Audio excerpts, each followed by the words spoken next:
Robert Untitled trying to pick up a first down. Untitled getting lots of pressure, and he's brought down. A big loss. And GW is going to have to punt it away. Like I said before, the two sides have not continually faulted or continually... We have 4 minutes left in the game, 4 minutes. Neither side has continually gone downhill or continually gone uphill. It's just been seesawing here and there, and neither one has really been able to establish that possessive dominance, which I think is the precise reason why it's been such a enjoyable game. A seesaw battle. GCC is going to have good field position. Coker standing near midfield. There's the kick. It's a short one. And it goes out of bounds. Munoz with the catch. GCC will take over first down. We'll be right back. Half a day.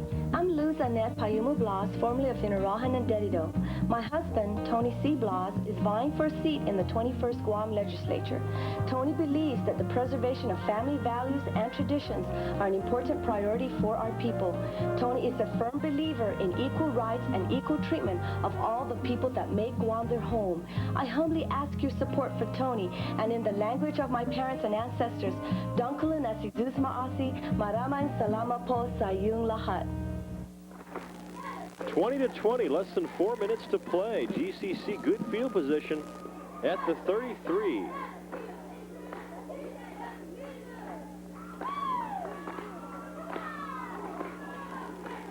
It's been all running game tonight for the Trade.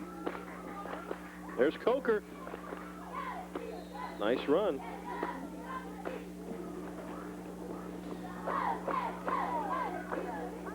Well, Coach Munoz really has been able to take the pressure off quarterback Leon Guerrero with the help of those two running backs, Coker and Palacios.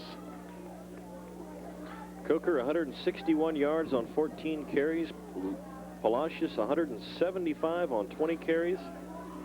On the other 3 plays that neither one of them touched the ball, they have 2 yards. Coker runs into a wall. Number 33. Apparently GW caught on. Manny Pablo. Coker a bit shaken up on the play. Well, you got to give a lot of credit, though, to GCC's line for being able to keep those GW defenders out. Not in that particular case, but in so many other of these runs. Especially since those defenders pretty much know that it's going to be going either to Coker or to Palacios.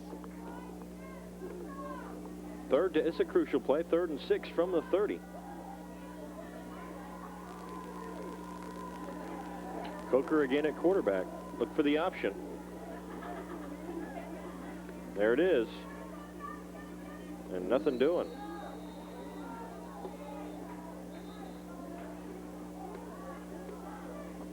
Pickup of maybe a yard. It's going to be 4th and a long 6. And we're winding down, too. Overtime. We may very well get looking there. like a reality. Timeout called by the Tradesmen. We're tied at 20. Timeout. GCC, the last timeout. We'll be right back. Hi, I'm Kurt Moreland. Welcome to Moreland's Insurance. You probably recognize our location in the Gannon Shopping Center, but did you know we have a new location in Dedido? Come on, I'll give you a tour. Our office manager is Nancy Tan. She's your commercial insurance specialist. Or see Lori for all your homeowners, automobile, mortgage insurance needs. We're easy to find in the Satina Mall, across from Domino's Pizza. Moreland's Insurance, home of the good guys and gals. Welcome back. 20-20. We're in the 4th quarter. 4th down and a long 6 to go for the Tradesmen at the 30.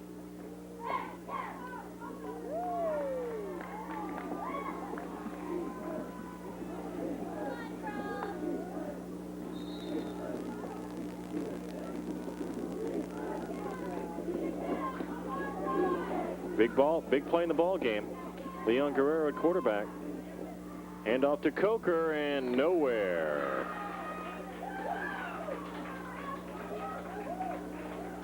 So the GCC ground game grounds to a halt, and it'll be a change of possession. GW will take over on downs. 20-20 is the score, and we're running out of time.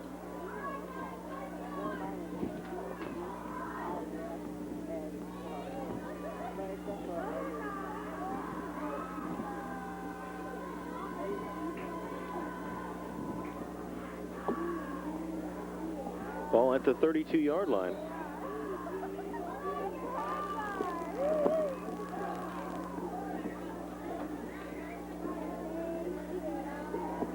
And there's a big hole, Chaparro. He's got Coker to beat, and Coker drags him down. Knocked down at about the 34-yard line. Gain of 35 yards for Sean Chaparro. Here it is on the replay. Just broke into Coker, brings him down. Running out of time. First down for the Geckos.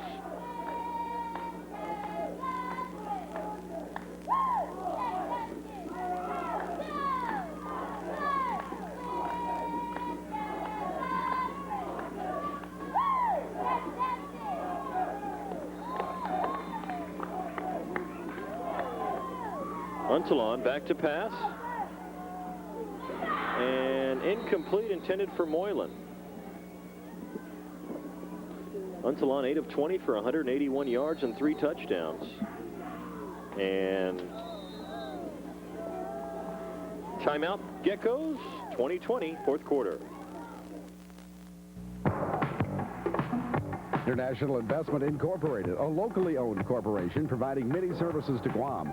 Real estate, property management, industrial, commercial, and office complexes.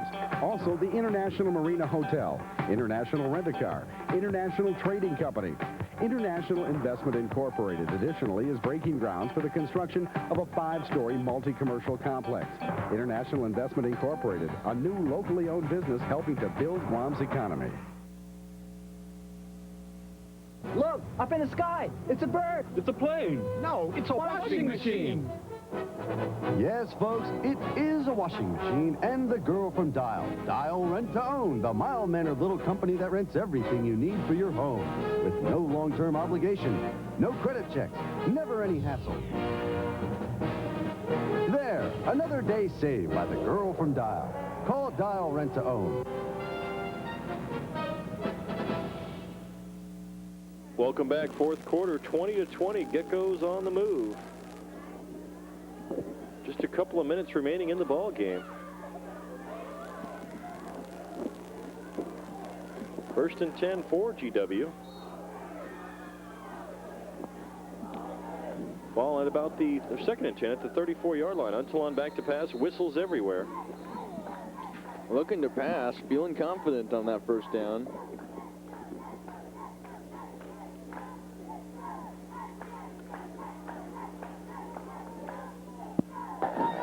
Dead ball, interior line movement.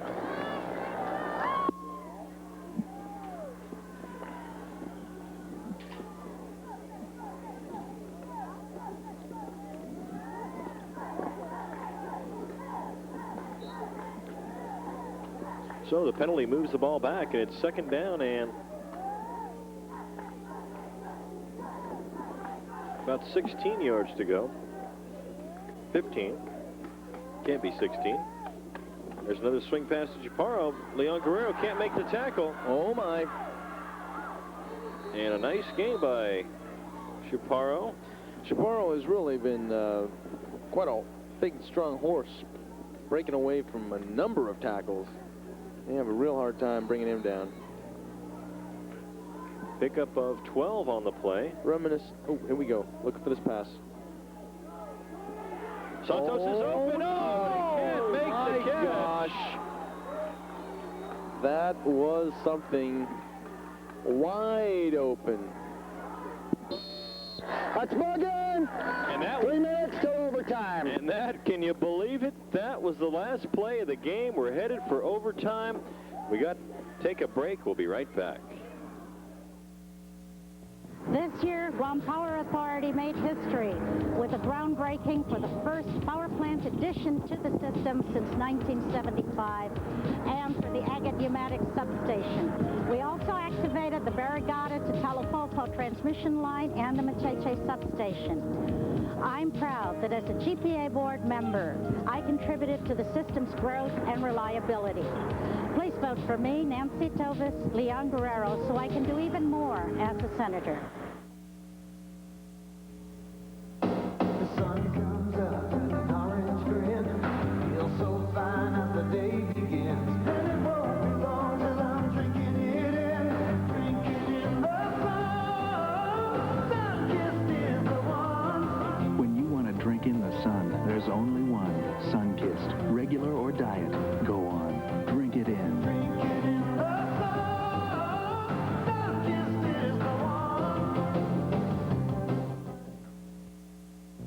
Senator John Paris Uggan, a native son of Guam and a graduate of the University of Portland. He served proudly in Vietnam and held responsible positions in the legislature and administration before being elected senator. Twice chairman of the powerful Rules Committee, he now chairs Tourism and Transportation and is vice chairman of Education. He's a no-nonsense senator who's responsible for passage of many important laws. He gets the job done. Senator John Paris Uggan, leadership, background, experience, commitment. Howdy, I'm Dave Simizu. I believe education is the golden key to the future of our island. Government has a moral obligation to make sure that we have an educated population. Our government should provide public higher education at no cost. If you vote for me, I would ensure that everyone who wants to learn a trade or get a degree are able to. I'm sure you would agree, a mind is a terrible thing to waste. Thank you. Si Diyos Masi, maraming salamat po. Please vote Dr. David L.G. Shimizu. Hello, I'm Young MP with a story to tell. I just got a free cup from Taco Bell. NNTV makes the whole thing fun. Buy a giant-sized Pepsi and you'll get one. 4 cups in all, so don't stand still. And if you have an empty cup, you get a free refill. Go to Taco Bell and you see it's true. They got these 4 cups there just for you. Taco Bell only has them for a limited time. That's why I'm coming to you with a limited rhyme. To get these cups, you gotta place your order. So take my advice, you better run for the border.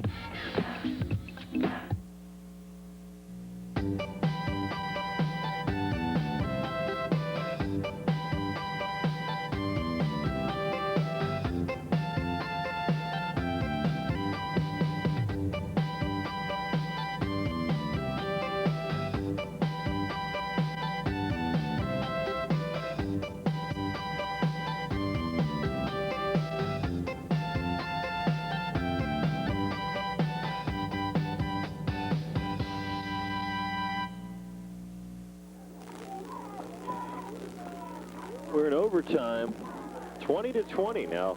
The way this works is each team has 4 cracks from the 10. The first one to do better than the other. Sort of a semi-sudden death. The GW players are trying to pick up where they left off, and where they left off was not too happy a time for number 87, Luis Santos. I'm sure he didn't feel too good about that last play. But just as a sign, though, of the family unity on this team, after he came back to the sidelines, a number of players came over and cheered him on and patted him and, you know, apparently reassured him, told him, come on, don't worry, we'll carry on. So the legacy of Lauren Cruz and others who have helped to bring that tradition of unity and family apparently lives on. They're out at the midfield to determine who will get the ball first. It really doesn't matter, as both teams will get a chance to score from the 10.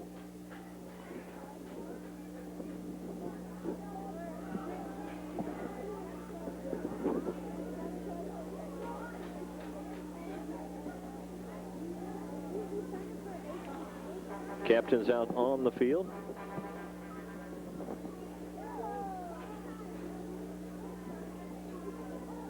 20-20. It's been a ground attack. Palacios, 3 touchdowns, 340 yards rushing for the tradesmen, and Untitled with 3 touchdown passes and nearly 200 yards through the air for GW.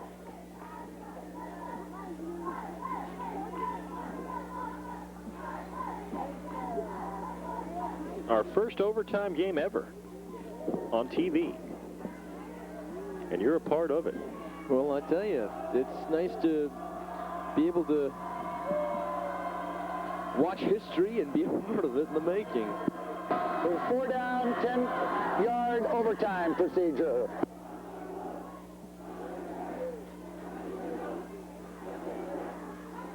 John Owings giving us a brief description of what we told you. Overtimes usually don't last very long.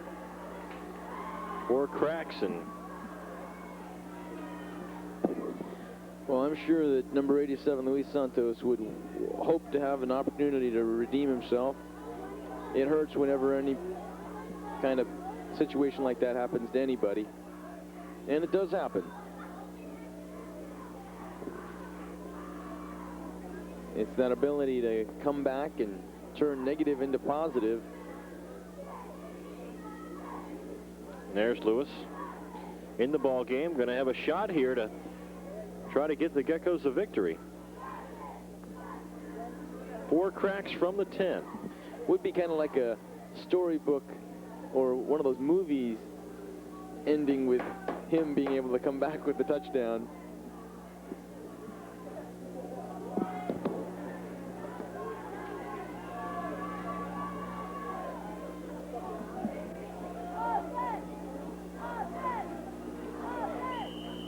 Okay, here we go. Play number 1. Chaparro up the middle, and he's still going, and he's in on the first play. What do you know? GW takes it in on the first play.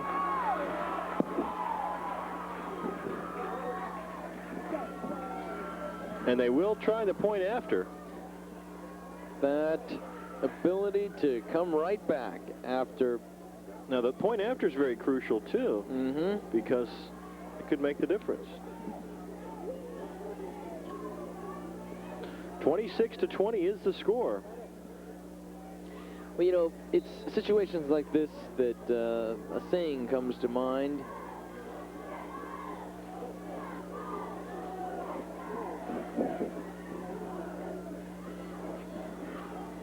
Cruz loses the ball, but it's 26-20.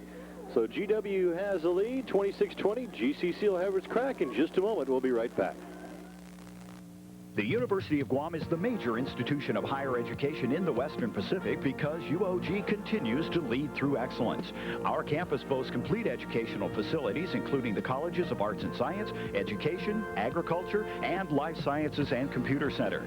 With the Marine Lab, Micronesian Area Research Center, and RFK Library to enhance our program, UOG offers you the opportunity to excel in your chosen field. UOG, your university leading through excellence. Okay, here we go. GCC with its crack. They need to get in the end zone. They trail 26-20. What a game. What a game. Coker is in at quarterback, and I think he lost the snap.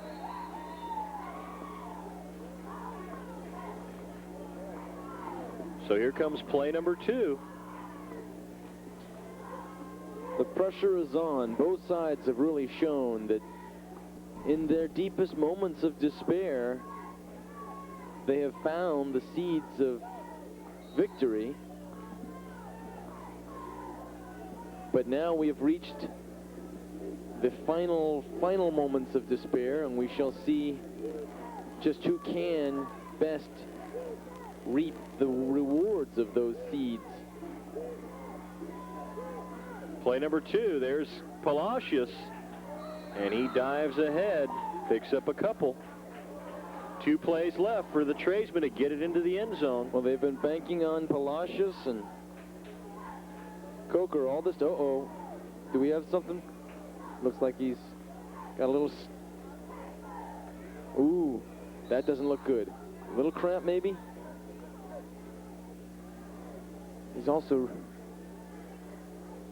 yeah, looks to be like some type of a cramp.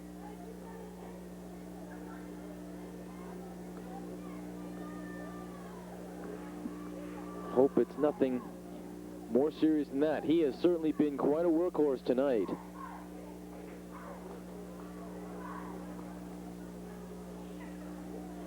And I'm sure he's feeling like he wants to be a part of it in these last two plays. Coach Munoz over there attending to him. Doesn't look like it's fun. Well, Coach Munoz has really done quite an impressive job tonight and keeping his team very, very competitive.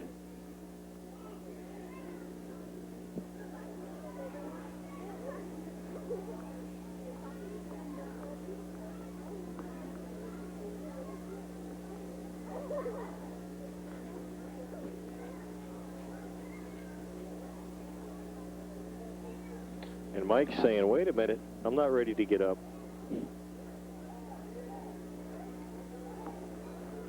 Well, no, he deserves a big hand of applause, and we hear some of the GW fans on this side giving that applause as a sign of their...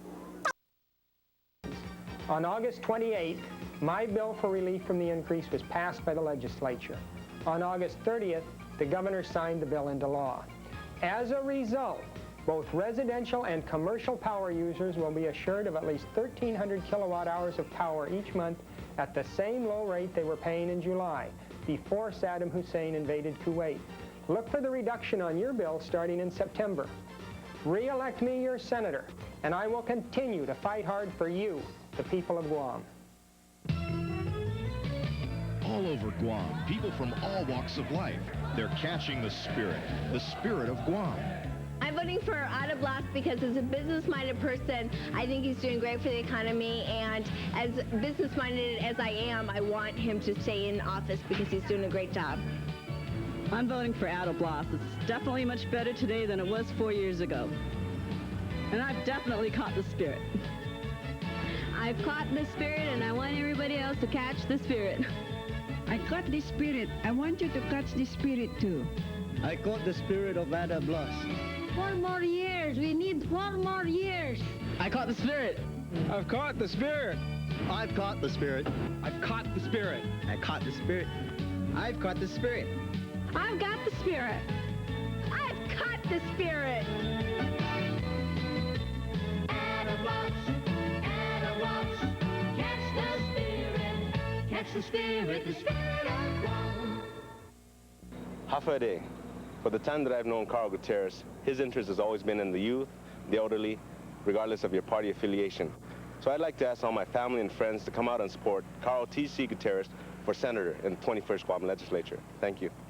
Si just maasit Senator Gutierrez itodi bidadamugi villagesia da udisesya na un continua eno na malik fishasimu.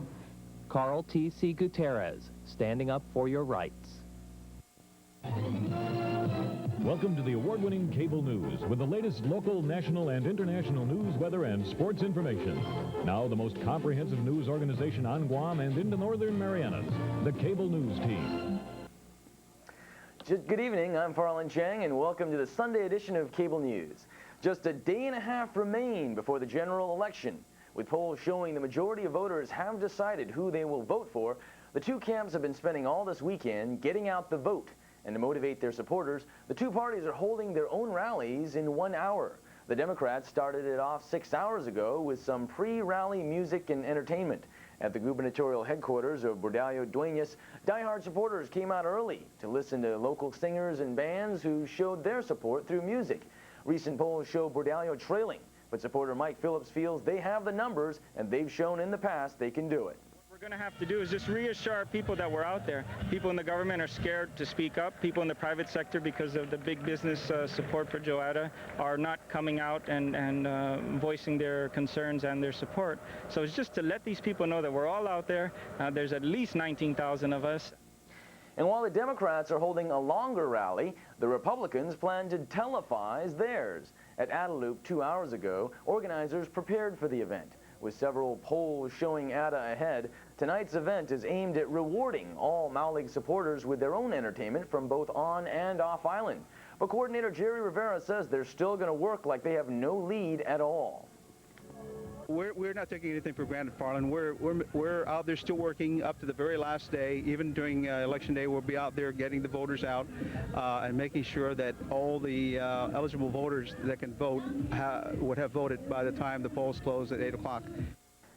To find out why the two teams' backers support their ticket instead of the others, we spoke to the two teams, and first the Democrats. Repairs. I believe our roads have been totally neglected. After many requests for repairs to be made, to this date, nothing has come about, so I'd like to change that. How I experienced with the late Governor Ricky Berdalio, he told me a lot about the youth and the things he would be doing for the youth, and I know that she would do a lot. When she sets her mind in doing something, or if she promises that this is what she's going to do, she normally accomplishes it. And now all this money that he's giving out to the people is something more than just to buy the votes, and it's not going to work. I have known Senator Madeline Berdalio for a very long time. We were very close, you know. I've been campaigning for her for a couple of years, and I see the work that she does is very good, especially for the late governor that passed away. He's been like a father to me. So one thing, I'm a Democrat. I don't ever vote for Republicans, and she's a wonderful woman. She works hard for Guam, and no one else can do as well as she can do. Ada's not fixing up the island, man, and he's not doing his job right, so we need another new governor. Madeline Berdalio is a type of woman that can please everybody, and she's got the tenacity that no other woman has. She also has the finesse that no other woman has. I got involved in the Democratic Party when I got involved with Rudy and Eddie, and I made a commitment at that point that I will stick with the Democratic Party. Whether or not Rudy and Eddie loses, we will follow the winner. And from the Republican side, we asked why voters back Ada Blas instead of Berdalio Duenas. We've been denied for so many years, and see what happened. Now that we have these rebates and everything. Because I'm Republican all the way through my life, and I believe on the Republican banner. Ada Blas is tomorrow, all right? And the other one is a Guamanian. I wanted to vote tomorrow. You've got the boom. You've got the people are getting the rebate, and there's no deficit anymore. I have been a Republican all my life, and I believe Ada Blas is doing all right. He's the best governor there is. What about Berdalio Duenas? No, I just don't like Berdalio. I don't think he's good. That's it. Why I'm not voting for Madeline or Berdalio Duenas is that we're not ready for an American lady to take over the reign of the island. That's it. Well, I've been a Republican for the longest time anyway. I feel I'm one of the seniors, and I owe it to the party, for one. Well, the race between Ada and Berdalio is just one of 36 races for governor throughout the U.S. And the race for congressman between Ben Blas and Ben Pangilinan is just one of 435 races. In addition, 35 states will vote in races for U.S. Senate. Behind each battle is the organization, campaign workers looking for that narrow margin of victory. To find out campaign life under deadline pressure, Bill Lagatuda takes us into California's race for governor. Republican for governor, in a race too close to call, and in the final days, a race out of his hands. Hi, Bill. Hooray. How are you? The plans are done. We're at the implementation stage. Right now is a real heavy push right through the weekend. If we get this stuff out by tonight, we can have it in Sunday's papers. A strategy session at GOP headquarters. She's losing on education now, isn't she? But those are not the issues. Those aren't the issues that the electorate's trying to... This late in the race, most voters have decided. The goal is to make sure Republicans vote. Go ahead, Sacramento. Riverside County. Okay, Orange County. We have 40 recruited. We need to work on that. Okay, will you be sure and close that loop right away after? It is pure math now. Only one vote in each precinct could give the candidate a 50,000 vote edge statewide. Please get out and vote the Republican Party this weekend. Thank you. We're calling into your neighborhood this evening, and would you have some time available to volunteer? How critical is this kind of work? It's critical. Would you be willing to volunteer some time and help our Republican candidates this evening? Survey research indicates that we are falling short of that. We beef up our ground forces. So everyone has a precinct, and it has a map on the outside. Elections are important. It's not just a matter of television commercials, but what happens out on the streets is crucial to the success of a campaign. But the Republican Party Get Out the Vote campaign? I've voted already. And in fact, every registered Republican in the state was sent an absentee ballot to make voting easier. We've been at this thing for 18 months. This is a year-and-a-half plan. And now the job is to turn out the vote. And you'll take $12.99? Yes. Okay, and we'll get you 58.17. Sure. And there are less than 72 hours left. And coming up next, how one of the biggest campaign issues on Guam, the alleged theft of government land, has affected Guam's real estate market. Stay with us.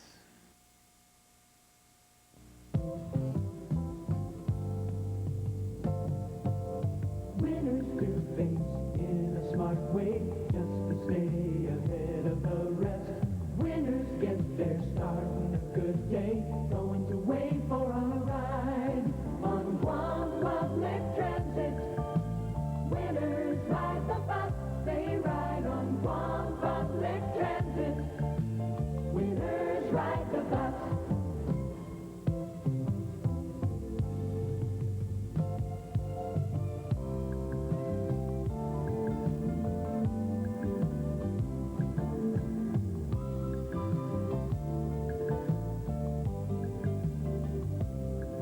On Guam Public Transit, winners ride the bus, they ride on Guam Public Transit. Winners ride the bus. For more information, call 472-2183 or 649-9846. Jewelry always makes a special gift, and the Bangkok House offers jewelry in the finest styles. Choose from their exquisite selection of precious stones like diamonds and sapphires. Add sparkle to someone's life with beautiful necklaces, bangles, and bracelets in 22 and 24 karat gold. And now they also carry elegant silk scarves and accessories by Jim Thompson. Give a gift of beauty, a gift that will bring joy for years. A gift of jewelry from the Bangkok House, located on the first floor of the ITC building, Tamuning. You're familiar with all sorts of checks, like this one, and even this one. We'd like you to check this one out now, Guam Safety Check Center. It's Guam's newest and most technologically advanced vehicle inspection center. You check in, we'll check your car over in less than 5 minutes, then check out. It's that fast and that easy. Getting your car inspected doesn't have to be a nightmare anymore. Guam Safety Check Center, conveniently located next to Pacific Tire in Tamuning. Guam Safety Check Center. Check us out. One of the biggest issues in this campaign has been the probe into the theft of government land and corruption at the Department of Land Management. As for how it has affected Guam's real estate market, one leading realtor confirms it has hurt, and it's uncertain how long the impact will last. At the start of Guam's real estate boom several years ago, buyers bought up land so quickly and prices rose so dramatically that buyers did not always take every precaution when they did buy. Board of Realtors member Rose Tahaji Hunt expects business now will never be like business before. At the beginning of the boom and throughout, there was a lot of frenzied buying that was going on. People were coming here and they weren't checking this and they weren't checking that. They were just plopping their money down. I want to buy that land, and that was it. And of course they found out that there's a lot more to a real estate transaction than simply putting your money down and having somebody sign a piece of paper. Tahaji Hunt serves on the Real Estate Commission and belongs to the National Association of Realtors. She says buyers before did not always demand that realtors provide things like a preliminary title report. That's a report to show who legally owns the land in question and whether the land is restricted by liens or pending court cases. But not anymore. Buyers, foreign and local, have become much more careful. Recently, I had a transaction where we had done one of these reports, and we found out that our buyer went to another company and had the same thing done in order to compare the two. So they're being a lot more cautious that way. They hesitate now to close transactions before they have everything properly documented. Tahaji Hunt blames improper sales on real estate brokers who have no business licenses. In the last 3 years, I would venture a guess of, say, about, unfortunately, 30 to 40% of those people, of the real estate transactions that have evolved in the last 3 or 4 years, have been done by people who have no business doing it. When it comes to realtors gaining back the trust of buyers, Tahaji Hunt says the alleged bad apples named in the land scam probe have set back the rest of the barrel by a century. Tahaji Hunt hopes the next governor will work to strengthen the Real Estate Commission and the real estate laws. Tahaji Hunt adds that the increased caution has also contributed to a softening real estate market, with some land prices coming down. A family from Pohnpei lost most of their possessions and part of their Jonia home to a fiery blaze this morning. The fire broke out around 9, while Hudson Palep, his wife, child, and 3 male relatives slept in their rented tin and semi-concrete house. They immediately got out. We were sleeping inside the house. We're still sleeping. And the kids wake my wife up to, you know, see the fire, because it's already burning inside the room. That's the time we wake up and try to stop the fire, but we cannot stop it. Fire officials say the blaze started in the rear bedroom, but the exact cause remains unknown. Officials have not determined whether the home was insured. It's owned by Sinahanya's Vice Mayor Dan Sablan. Damage to the house valued at $25,000, with internal loss estimated at $10,000. And walk out, because we cannot take anything outside, because it's already burned down. It's burned fast. And thousands of dollars in damages resulted from 2 other house fires, one last night and another this afternoon. Fire Department spokesman Captain Al Johnston reports a blaze in Santa Rita today. A wooden structure caught fire and spread to a nearby home that was being renovated. Damages there total about $150,000. And at a Harmon bar just before 6 last night, a fire in the Tokyo Towers Lounge caused about $20,000 of damage. All 3 fires are under investigation. An 18-year-old man is in serious condition at GMH, suffered from internal injuries from an accident in Calunpago last night. Police spokesman Ray Fernandez says Adolfo Palacios Jr. was riding in a truck driven by Steve Quintanilla. The driver reportedly slammed into another truck after he lost control of his vehicle and went into the oncoming lane. Quintanilla suffered a severed foot and facial injuries. Also injured in that accident was the driver of the truck Quintanilla hit, Asaichi Ichi Asa. Asa and 2 of his passengers suffered facial injuries. Police say no one in both cars wore seatbelts. And an 18-year-old Dededo man is recovering from stab wounds tonight as police continue to probe into how he got those wounds. Guam Police spokesman Fernandez says police got a report from an Erica Robert. She told police her son, Blas C. Robert, suffered from lacerations to his back, allegedly from a knife. The young man had reportedly gotten into a stab. Police are investigating that one as well. And some good news for students at Simon Sanchez High School. They have a surprise waiting for them when they return to class Monday morning, a freshly painted school building. About 60 to 70 volunteers from Anderson Air Force Base came out to repaint the high school this weekend. Included in that group was the 633rd Wing Commander, Colonel George DeGiovanni. The colonel says Sanchez was chosen for the painting project for 2 reasons. First, the most obvious, the school really needed it. And secondly, most of Anderson's high schoolers attend Sanchez.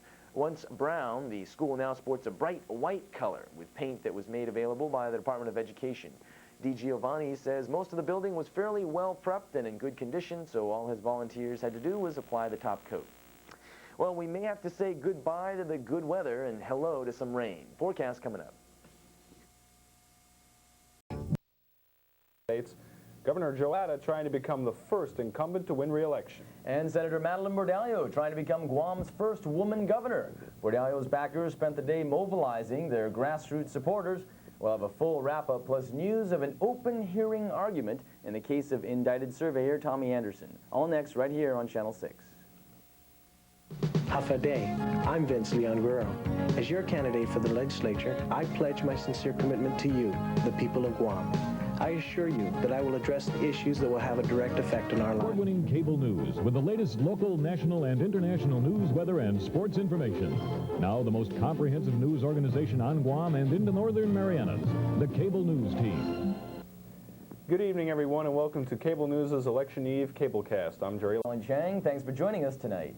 Well, on this eve of the 1990 gubernatorial election, Governor Joseph Atta and Republican Party Chairman Phil Flores are confident that the slogan 4 more years for the Maulig team will be fact tomorrow night after the votes are counted.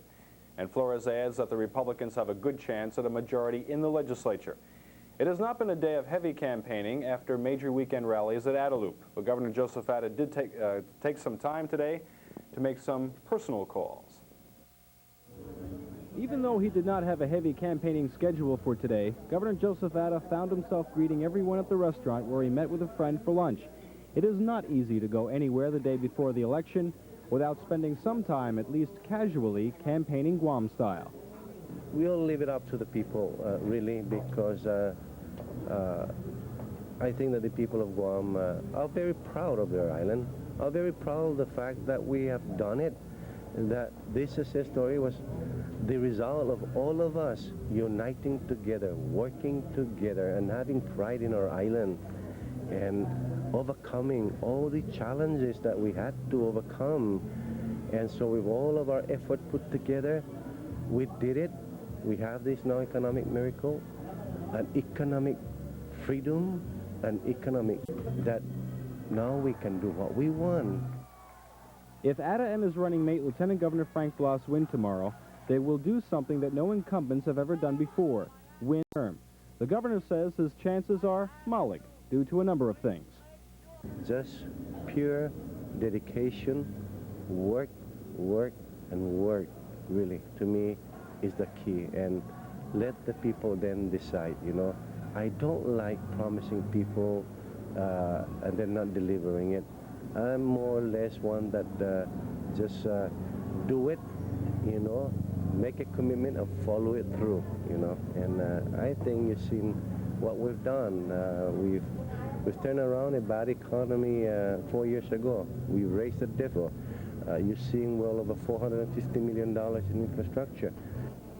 As Phil Flores, Republican Party chair, today is a busy day for pre-election preps, but it will be easier than the first time 4 years ago. Go around the island to make sure most of your signs have not been knocked down. Of course, we're working very hard on getting out the vote. We've been doing a phone bank, reminding people to vote. We started that Friday afternoon.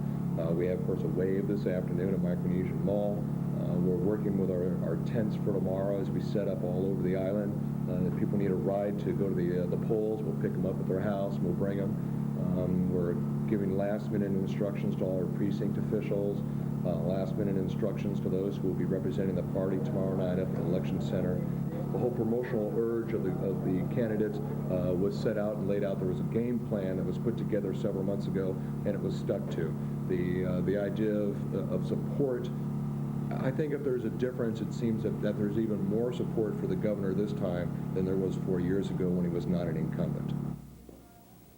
Says Flores, tomorrow will be a busy day for party supporters as well, with village tents being set up and party officials at the University of Guam getting ready for that big vote count. And Madeline Bordallo has campaigned on the premise that she can provide better government services than her opponent, and that she has proven through her 40 years of public service that she is her own person.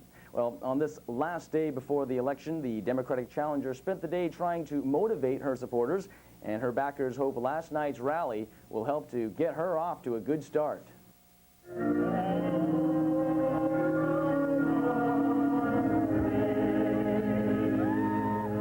Senator Madeline Bordallo helped to lead the singing of the national anthem at last night's Democratic rally. It was all part of the final thrust for her and her fellow Democrats. Their speeches in unity aimed to motivate party backers, to show their strength, and to get out the vote. And today at party headquarters, campaign workers tried to keep the momentum going. They say mobilizing voters on a grassroots level is their traditional strength. Campaign Vice Chairperson Dot Perez. Our village organization leader is in there talking to the leaders as they come in, dispersing of paraphernalia that they'll be using for the workshops this evening. Each village or each polling area, by the way, will have a workshop. While Bordalio's staffers kept busy, they had a tough time tracking her down today for cable news to follow. Perez says that's because she kept very busy visiting key people. The senator is out visiting businesses today, checking out with our village leaders, talking to them, encouraging them to go out and have their family get out and vote. After last night's rally, Bordalio has another big event in store for tonight in her last exchange with Governor Atta when they appear on Cable Forum. And with polls showing she remains behind, that appearance may be her last chance to influence those who remain undecided over whether she can do a better job of governing. Now, Bordalio received more than 11,000 votes in the primary, while the Sublan Regis team received more than 8,000. Bordalio's backers are counting on that pair to combine for the general election and perhaps receive even more. Guam Attorney General Elizabeth Barrett Anderson has filed a motion in Superior Court to dismiss a lawsuit in which attorney Chaim Habib challenged the transfer of certain government property to the Cristobal family. The Attorney General, Attorney Habib, has told us today in response that the AG's claim was not supported with any case law or proper analysis. He claims that her motion is frivolous. A motion to bar the public from a court hearing dealing with indicted land surveyor Tommy Anderson was denied today by Superior Court Judge Janet Weeks. Now, the decision itself was made behind closed doors. The request to close the courtroom for a hearing concerning Anderson was made by Assistant Attorney General Andrew Bonham, who also requested to close today's hearing for closure. Bonham called for the closed hearing on whether to hold the closed hearing because, he argued, to reveal in public the reasons why the government wants to hold a secret hearing would defeat the purpose of holding a closed-door hearing by revealing the government's hand. Philip Isaac, the attorney representing the Pacific Daily News, objected to Bonham's request to close the courtroom. At that point, Judge Weeks agreed to seal the courtroom in order to hear their arguments over whether or not the public should be barred from this Anderson hearing. Following this unusual closed court hearing over whether to close a court hearing, Isaac said that the motion to close Anderson's hearing was denied. Prosecuting attorney Andy Bonham also confirmed that the motion to close Anderson's hearing was denied. Both their arguments for and against closure and the reason why Judge Weeks decided not to close the courtroom are unknown because it all happened behind closed doors. Still, as a result of her decision in this closed hearing, an open hearing will be held regarding Tommy Anderson on Wednesday, 10 a.m., and the public is invited to attend. Another curious hearing in Superior Court today, a motion to reduce the sentence allowing a first-degree felon to attend classes at UOG in the first place, in violation of Guam law. Irvin Ibanez is competent to stand trial. That was the ruling of presiding Superior Court Judge Albert Lamarena after hearing from attorneys and reviewing a psychological exam of the murder suspect. You may recall Ibanez is accused of the beheading of Scott Pierce, that murder in 1986. Ibanez has already been found guilty of the crime, but his conviction is one of at least a dozen convictions that have been overturned by the Ninth Circuit Court. And that court felt that the defendant should be given new trials because the juries were read the wrong definition of reasonable doubt. Now, the jury's selection for Ibanez's retrial is to be held November 19th.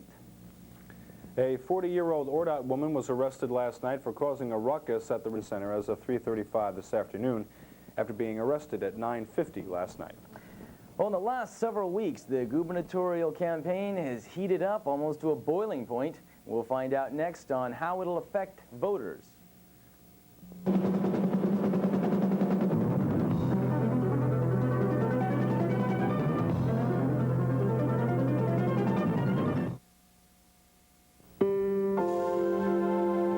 Hi, I'm Kurt Moreland. Welcome to Good Guys and Gals.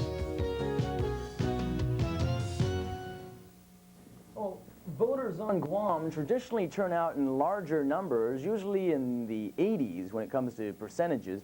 Meanwhile, the mainland has seen a decline in voters, and some of that is blamed on negative advertising and personal attacks.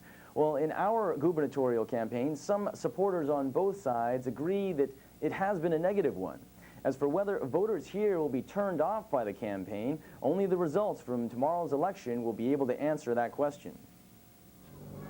More people on Guam have registered to vote than ever before, 45,168 this year. That's 3,000 more than 4 years ago. But some supporters on both sides believe this year's campaign between Ada and Bordallo will cause voters to tune out. Bordallo's side has accused Ada of starting the negative tactics, in part by exploiting her husband's trouble with the law. Mike Phillips says the debate no longer deals with policies, but rather the personals. You've never had anything as personal as this. You've never had people's names mentioned in party platforms as the Republicans did. Never has racism entered into a campaign as it did this time. And you've just never had the personal attacks, all the way down to criminal allegations. But Ada's side denies that. Party Chairman Phil Flores says the Democrats are the ones who talk like nothing good has happened on the island in the past 4 years, and they're the ones suing Ada for paternity, although the plaintiffs deny any political ties. As for reminders about Ricky Bordallo, Flores says the Democrats have to take the bad with the good. Supporter Jerry Rivera agrees the Democrats started the fight. I think it's been very negative, but I think that on our side has been very positive. We've been concentrating on the fact that things are better off now than they have been 4 years ago, and that's a fact. Backers on both sides say they have heard voters are turned off, and that's why Republican Chairman Flores expects only 85% instead of 90% to turn out. 2 Bordallo supporters also expect lower numbers. But the director of the Election Commission disagrees. Henry Torres believes negative campaigns will actually increase turnout. I'll still increase. I will still say increase, even though there are a lot of negative impact on one another on this heated campaign. I'll still say increase voter turnout. If this campaign does lead to fewer voters coming out, backers on both sides agree the voters of the island will end up as losers. The voting begins tomorrow at 8 a.m. and ends at 8 p.m. We'll have coverage starting at 8 p.m., of course, and of course we'll have our newscast at 6 as usual. Well, Guam's voter turnout is traditionally higher than that of mainland elections, but this year the comparison might be a little bit different. It might even break some sort of record. In the 50 states, analysts are now predicting that more than 2/3 of the nation's registered voters will not go to the polls and saying instead will stay home. Miriam Hernandez takes a look at why more and more citizens are choosing not to exercise their right to vote. Trail paved with uncertainty. The polls and pundits say voters For the Republicans in 1990. Political analysts say that Bush's actions are not only an effort to help his party this year, but they say the change because of the census that was taken last April. Charles Bierabauer has that story. At a Republican phone bank in Houston, the president took the challenged election in '92. The president passed through California 3 times in 8 days campaigning for Wilson, who leads in his race. In Florida, Governor Martinez has been trailing. And in the volatile Texas race, Clayton Williams has squandered his lead.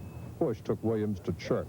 George is my friend. He's been down to help us 3 times now, and we're just, we are helped by the president. I think in a close race, the president's coming in energizes the campaign, and if the campaign gets energized, the campaign itself then ends up making the difference.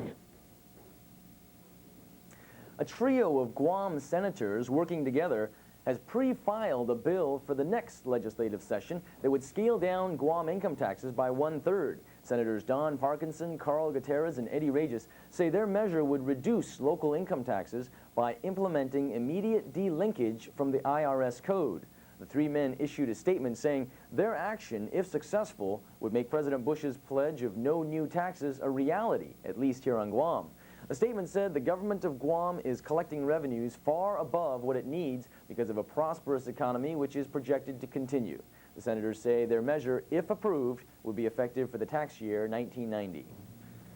In business news, down at Hotel Wharf for the Guam leaving Guam in South America. Salin Lindblad Cruising is the company behind this vessel, and the craft was launched from the Kobe, Japan shipyard in June. It is considered non-polluting and environmentally friendly, I should say, designed to meet very high ecological standards. Well, Barbara White is up next with the weather, and she says something is brewing to the south of us. She'll have full details when cable... UIU. Are you concerned about your child? Does he walk, talk, and play like other children? Is your child having difficulty in school?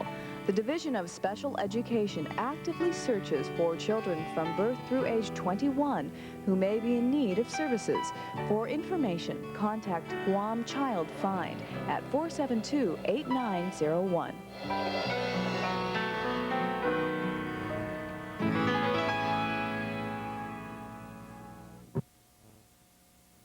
Good evening, Joe Stoll with Merrill Lynch.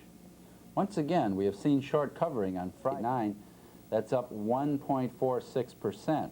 Transports were up over 10 points, utilities tacked on 0.31, and volume was a moderate 168.7 million shares traded. Among active issues, Citicorp at 12 5/8 was up 3/4. Lincoln National closed at 34.5, that was up 3 1/4. Texaco was up 3/4 to close at 60 7/8, and Verity at $2 was unchanged. The London afternoon gold fix Friday was $374 an ounce. Silver was $400. For inspirational words. This is a long, long way from home, but I think that Americans are home wherever our principles are. Those principles, said Baker, involve preventing men like Saddam Hussein from aggression against smaller, weaker nations like Kuwait. But the Secretary of State heard some American soldiers, in this case women, ask when they'll get to go home from the Gulf. Well, now that's going to be up to your, that's going to be up to the commander. He's going to make those arrangements. That's not the line of work that I'm in. Stay a little longer, Baker advised them, telling reporters later the Burt Shield troops. Now, Baker's mission to Saudi Arabia also included on checking out just how much military might is ready for use against Saddam Hussein. Yasuhiro Nakasone is the latest dignitary to visit Iraqi President Saddam Hussein in the hope of getting some hostages freed and getting Iraq to withdraw from Kuwait. But as Jim Clancy reports, that string of foreign dignitary visits doesn't seem to have fazed the Iraqis at all. Japanese Prime Minister Yasuhiro Nakasone stepped center stage in the Gulf crisis, holding 4 hours of talks within their positions. One diplomat put it this way: military action now is not a question of if, but when. And while the invasion of Kuwait... Act together and being a good person, so it often helps people to reform. Experts say reading prophecies was a popular pastime just before the prophecy books nationwide. Bookstore owners have no problems whatsoever with customers who think the world might be coming to an end and then buy lots of books on that topic. Of course, those same entrepreneurs should keep in mind that if that prophecy did come true, nothing could be worse for business. The state of the nation's health care programs has come under fire in recent years. Reporter Jeff Levine takes a look at the man behind the programs, Health and Human Services Secretary Louis Sullivan.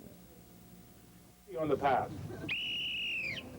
In some ways, Louis Sullivan has set a brisk pace as Secretary of Health and Human Services. He promotes healthier lifestyles and preaches against tobacco. But the road toward a national health care policy has, for the moment, no end in sight. Part of what we want to do is to organize our various systems, our various programs in a much more coordinated, comprehensive way. Almost 37 million people do not have access to health care, and that's unconscionable. Sullivan has ruled out national health insurance, choosing for now to emphasize the individual's role in improving his or her own health. Every person, regardless of circumstances, has a number of things that he or she can do to improve their health futures. Dr. Sullivan wants to use his office as a bully pulpit to lead the nation to a healthier lifestyle. But critics charge his rhetoric can't dent the reality of the nation's health care crisis. Performance falls short. Well, Dr. Sullivan is working around the edges of health care policy because the administration is not willing to address the major issues that have to be addressed. As the only black member of the president's cabinet, the role model, and ironically, the object of criticism that he isn't doing enough for minorities. Dr. Viva Zimmerman of New York University believes that someone test. If he does not deal with the issue of outrageously expensive insurance coverage, then he indeed will fail us all. Trump, but for the majority of Americans, it is difficult, says Congress to his race. The congressman ultimately apologized. Sullivan says the episode is behind him and that he wants to move ahead. I'm interested in effective government and effective delivery of services, and that is really working as a member of the president's team. Still, the president's medical team is without leadership at the National Institutes of Health. A new FDA administrator has finally been appointed, but the number of Americans waiting in line for health care continues to grow. Next, we go from health to football, a rout in the weekend's NFL lineup. Tom Blas is up next with details.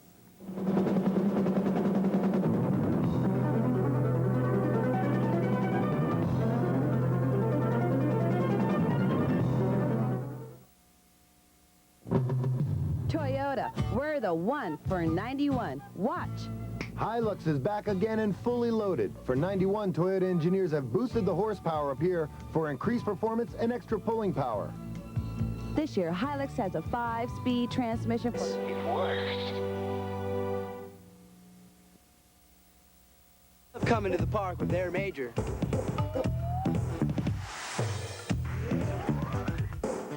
Because there's nothing better than spending a little time with man's two best friends. His dog and his beer. Miller Lite, the less filling beer that really tastes great. Hey, where's Major? Miller. Welcome back. Kenya's Douglas. 03. So what's the difference? 001, that's direct dial and really fast. And what's 002? That's RCA operator assistance for person-to-person, collect, or international credit card calls. And 003? Okay, say you're using a phone outside of the office and you want the charges put on the company RCA account. Just use 003. Simple? Simple. Looks like RCA did it again. Well, that does sound familiar. Now here's a recap of the top stories tonight on cable news. Governor Joseph Atta, on this last day before the election, paid some personal calls to supporters. His backers hope that he will lead the Republicans to 4 more years, maintain an incumbent congressman, and bring a majority in at the legislature. But backers of Democratic challenger Madeline Berdallo hope the excitement from last night's rally will mobilize the grassroots supporters and pick up some new supporters. She is trying to overcome the polls, bring in a Democratic congressman, and maintain a legislative majority. And a quick reminder, you won't want to miss this one. Tonight at 7:30 here on Channel 6, a special pre-election segment of Cable Forum. Ron Tanguy's guest tonight will be none other than the gubernatorial teams of Senator Madeline Berdallo and Ping Duenas and Governor Joe Atta and Lieutenant Governor Frank Blas. Hope you join us. Thanks for staying with us, and we hope you will have a good election day. Bye-bye. Good night.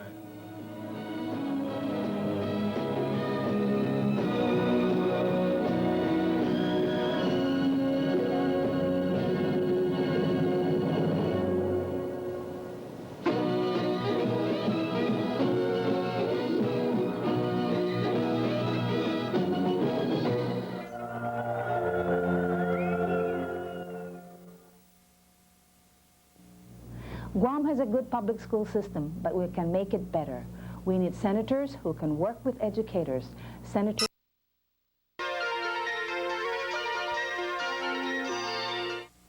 There are over 120 different reasons to choose Showtime for great entertainment in November. You can see more than 85 big hits like the Showtime exclusives and Innocent Man.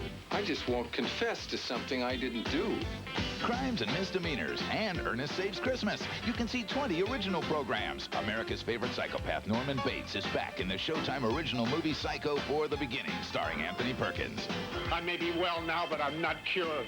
And the premiere of Franklin Ajayi, Upside Down Under, and a new season of Super Dave. You can also see 15 shows for kids of all ages, like Storybook Classics, narrated by Sir John Gielgud.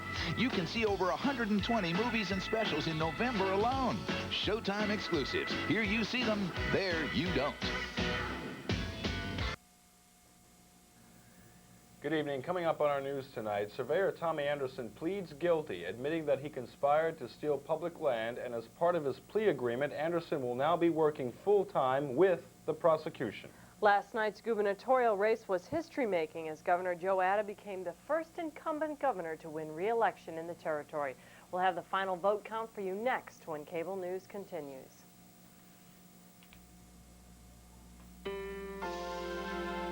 The look of black. The touch of black.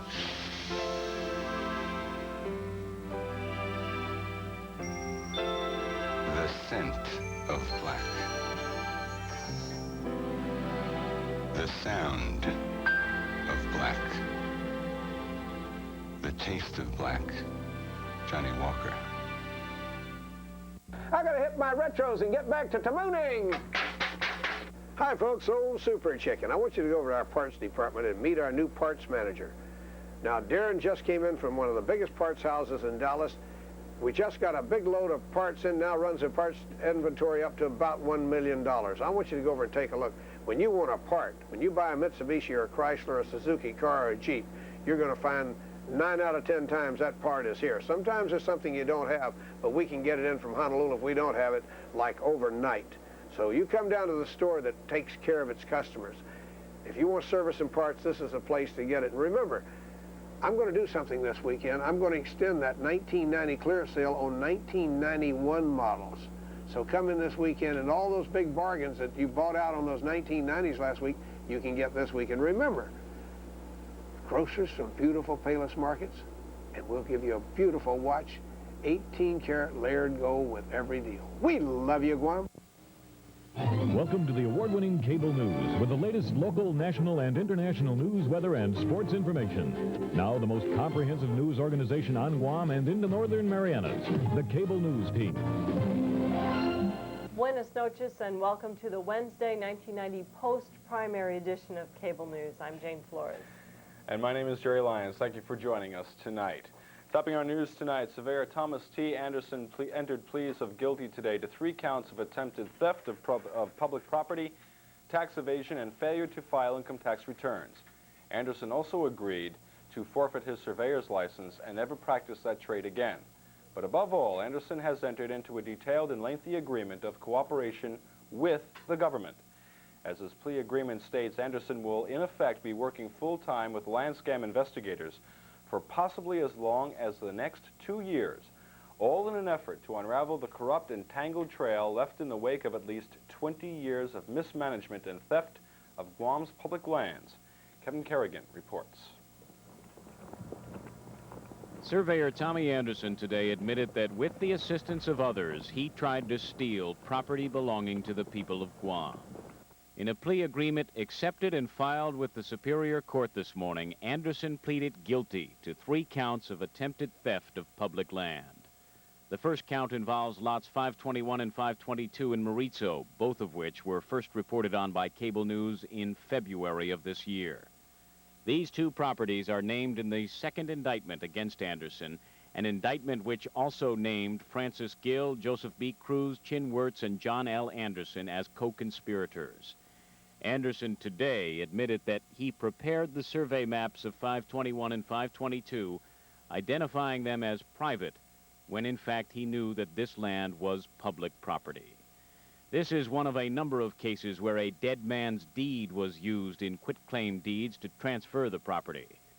The area involved in lots 521 and 522 is more than 3 million square meters, conservatively valued by prosecutors at more than $15 million. The second count, which Anderson confessed to today, concerns Lot 154A, also detailed in the second indictment handed down against Anderson and others. Anderson today admitted that, here again, with the assistance of others, a dead man's deed was used to transfer the property and that he drew a map of it claiming as private 100,000 square meters of what he knew to be public property. The third count concerns a property not previously listed in the indictments, but one that was first reported on by Cable News nearly 11 months ago, January 22nd of this year. That is Lot 125 in Umatic. Again, with the assistance of others, Anderson today admitted that he drew a map of this property showing 819,426,000 square meters, which in fact had an area of only 21,718 square meters.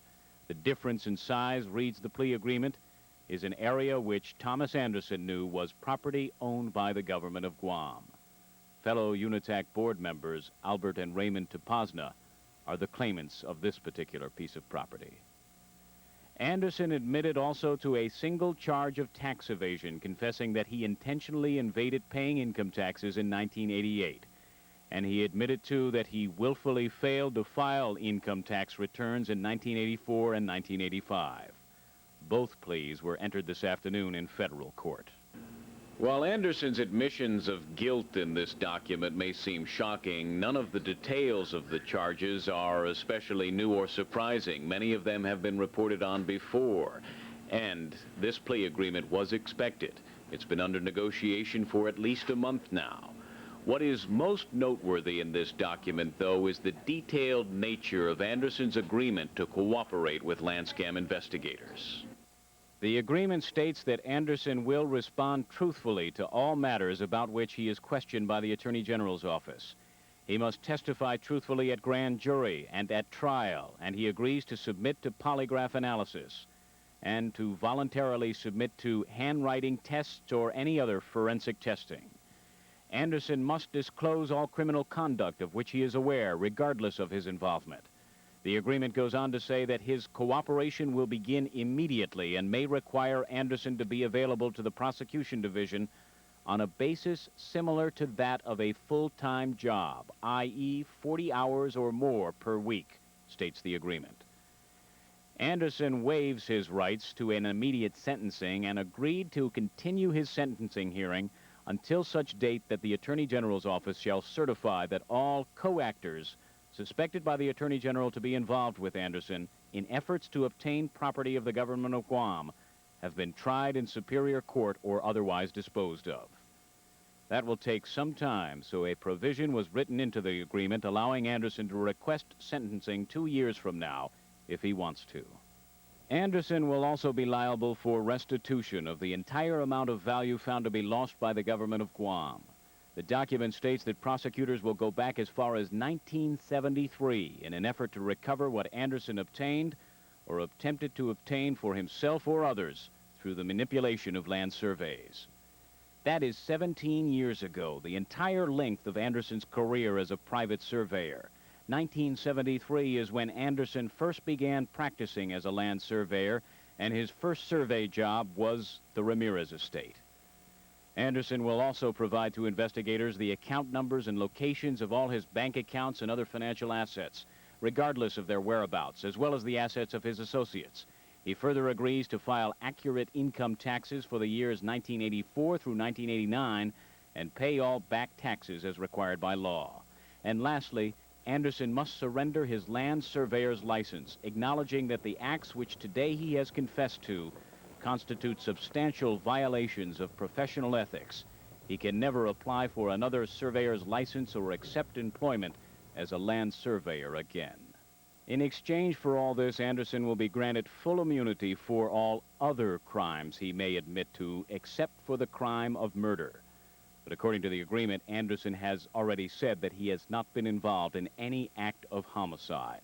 And the government has also agreed to allow Anderson to serve his sentence in a federal facility outside of Guam. Anderson's guilty plea today is the opening of Pandora's box, and Anderson himself gave us a clue as to what is to come. His previous attorneys filed an affidavit in this case in which Anderson himself said that he will defend himself by exposing what he called massive corruption by government officials of the government of Guam. Anderson's plea agreement today is by no means the end of this sorry story, but it is perhaps the beginning of the end. Kevin Kerrigan, Cable News, Agana. As a postscript to that story, today's hearing at which Anderson pleaded guilty was the hearing that on Monday of this week, government prosecutors sought to close off to the public. As Cable News reported on Monday, though, Judge Janet Weeks denied the government's request to close that hearing. Anderson tonight remains in protective custody at an undisclosed location where he has been for about a month now. In all, on the charges that he pleaded guilty to today, Anderson faces a maximum penalty of 22 years in prison. It wasn't until 3 o'clock this morning that all of the ballots that had to be hand counted were tabulated. Those were the ones which, for one reason or another, usually write-in votes, had to be individually looked at. The final tabulation didn't change the outcome of a single race on the ballot, but as Ken Booth reports, it did rearrange the order of finish among the top 21 senatorial candidates. Turnout numbers of 86% plus, more than 38,950 voters here participated in an historic referendum. Milestones recorded by the heavy voter turnout itself, and the first ever winning of a second consecutive term by a sitting governor. The Malek team of incumbents Joe Atta and Frank Blas marched home with more than 56% of the total vote to dash the hopes of Democratic challengers Madeline Bordallo and her running mate Jose Ping Duenas. The GOP ticket carried the day by a margin of just over 5,000 votes, 20,677 to 15,668. Incumbent Congressman Ben Blas won his fourth term in Washington by coasting to a 4,850 vote margin of victory over Democrat challenger Ben Pangilinan. Blas captured 75% of the 76 precincts to wind up with 21,390 votes. Pangilinan, who managed to tie the incumbent in one Dedido precinct, ended the election campaign with 16,437 votes. In the Guam Senate free-for-all, incumbent Doris Flores Brooks finished at the front of the pack with 20,940 votes. First-time candidate Tony Blas wound up salutatorian among the Senate hopefuls, his second-place finish by virtue of 20,708 votes, and rounding out the top five in order, and all with more than 20,000 votes each, incumbents Don Parkinson, Tommy Tanaka, and George Bamba. Democrat Carl Gutierrez was sixth with 19,979 votes, and finishing out the top 10, all incumbents, Tony Umpinko, Marilyn Manabusan, Gordon Mayu, and Joe San Augustine. Ernesto Espeldon claimed the 12th highest slot with 18,265 votes. He was followed by Eddie Duenas and John Uggan, both incumbents, then Marilyn Wanpat making her first bid for public office, Martha Ruth, Belle Areola, and Pilar Lujan, all going back for another term. Finishing 18th, newcomer David Shimizu with 16,862 votes. Then two more incumbents, Herminia Durking and Frank Santos, to round out the top 20. The cliffhanger 21st position remained the property of Republican first-timer Michael Reedy. By a margin of 279 votes then, Reedy had unhorsed four-term Gigo Democrat Ted Nelson and propelled him from the legislature. Another newcomer, Agate's activist for preservation, Mark Charfaras, finished at 23 with a respectable tally, ahead of another Democratic incumbent, Franklin Gutierrez, who finished more than 1,760 votes out of the running. Republican educator Rosa Carter with a 25th place finish at more than 14,570 votes. Ken Booth, Cable News. Later on in this program, we will have more of the results and more of the actions going on with the election yesterday. We'll also have a story about talk over the U.S. bases in the Philippines. It will begin again soon. And today, U.S. negotiator Richard Armitage talked with Guam's leaders today about some of those bases and about some of the issues involved. We'll have details on that story when Cable News continues after this. Stay with us. Quality. That's why Payless is Guam's favorite place to shop. We stock the largest variety of the freshest fruits and vegetables available on island. Service. That's meeting your many shopping needs. Whether it's a custom cut of meat or a special order, Payless is there for you. Convenience. Payless supermarkets are open long hours at your favorite location. And we guarantee 100% satisfaction or your money back. Payless supermarkets. Why shop anywhere else? People, please Payless. Yeah. You're familiar with all sorts of checks, like this one, and even this one. We'd like you to check this one out now, Guam Safety Check Center. It's Guam's newest and most technologically advanced vehicle inspection center. You check in, we'll check your car over in less than 5 minutes, then check out. It's that fast and that easy. Getting your car inspected doesn't have to be a nightmare anymore. Guam Safety Check Center, conveniently located next to Pacific Tire in Tamuni. Guam Safety Check Center. Check us out. What has 4 doors, 2 air cons, 2 automatic transmissions, 2 AM/FM cassette players, 8 speakers, and cost only $315.26 a month? Give up 2 1990 2-door Nissan Sentras. Give us $2,000 down, and we'll give you 2 fully loaded 2-door Sentras for only $315.26 a month. Now, what are you going to do with those tax rebate checks? Get into the Central line. We have more election news coming up now, but we should make 2 minor corrections on information that we gave you just before. It was Senator Franklin Kedegwa who was 24th on the list, not Franklin Gutierrez. Both men were running in this race, and we apologize for that error. It was, as we said, it was Senator Franklin Kedegwa, 24th on the list. He is an incumbent. It also mentioned that it was Governor Atta winning by 56%, not by 52%, as shown in our story, and we apologize for those errors, and we wanted to correct that. More election news today, talking about Mr. Atta. Republicans in the territory and Democrats who happened to vote Republican in yesterday's election are celebrating today, having re-elected the Republican incumbents at Attaloop and also having added a few Republicans to those sitting at the session hall, not to mention giving Congressman Ben Blas yet another term in office. Governor Joseph F. Atta and Lieutenant Governor Frank F. Blas beat the historic odds, saying that there's no way an incumbent could win a consecutive term. So what are their next steps now for these two men? To keep the economic miracle happening, they say, to continue the push for Commonwealth, and, says Mr. Atta, to make homes affordable for those people on island who cannot afford them now.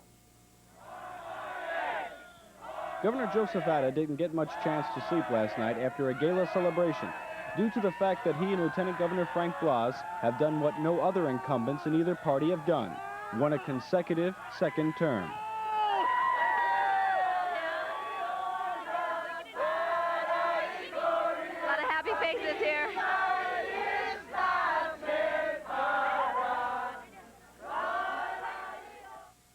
So, after a meeting this morning with colleagues and federal officials, what did the agenda call for?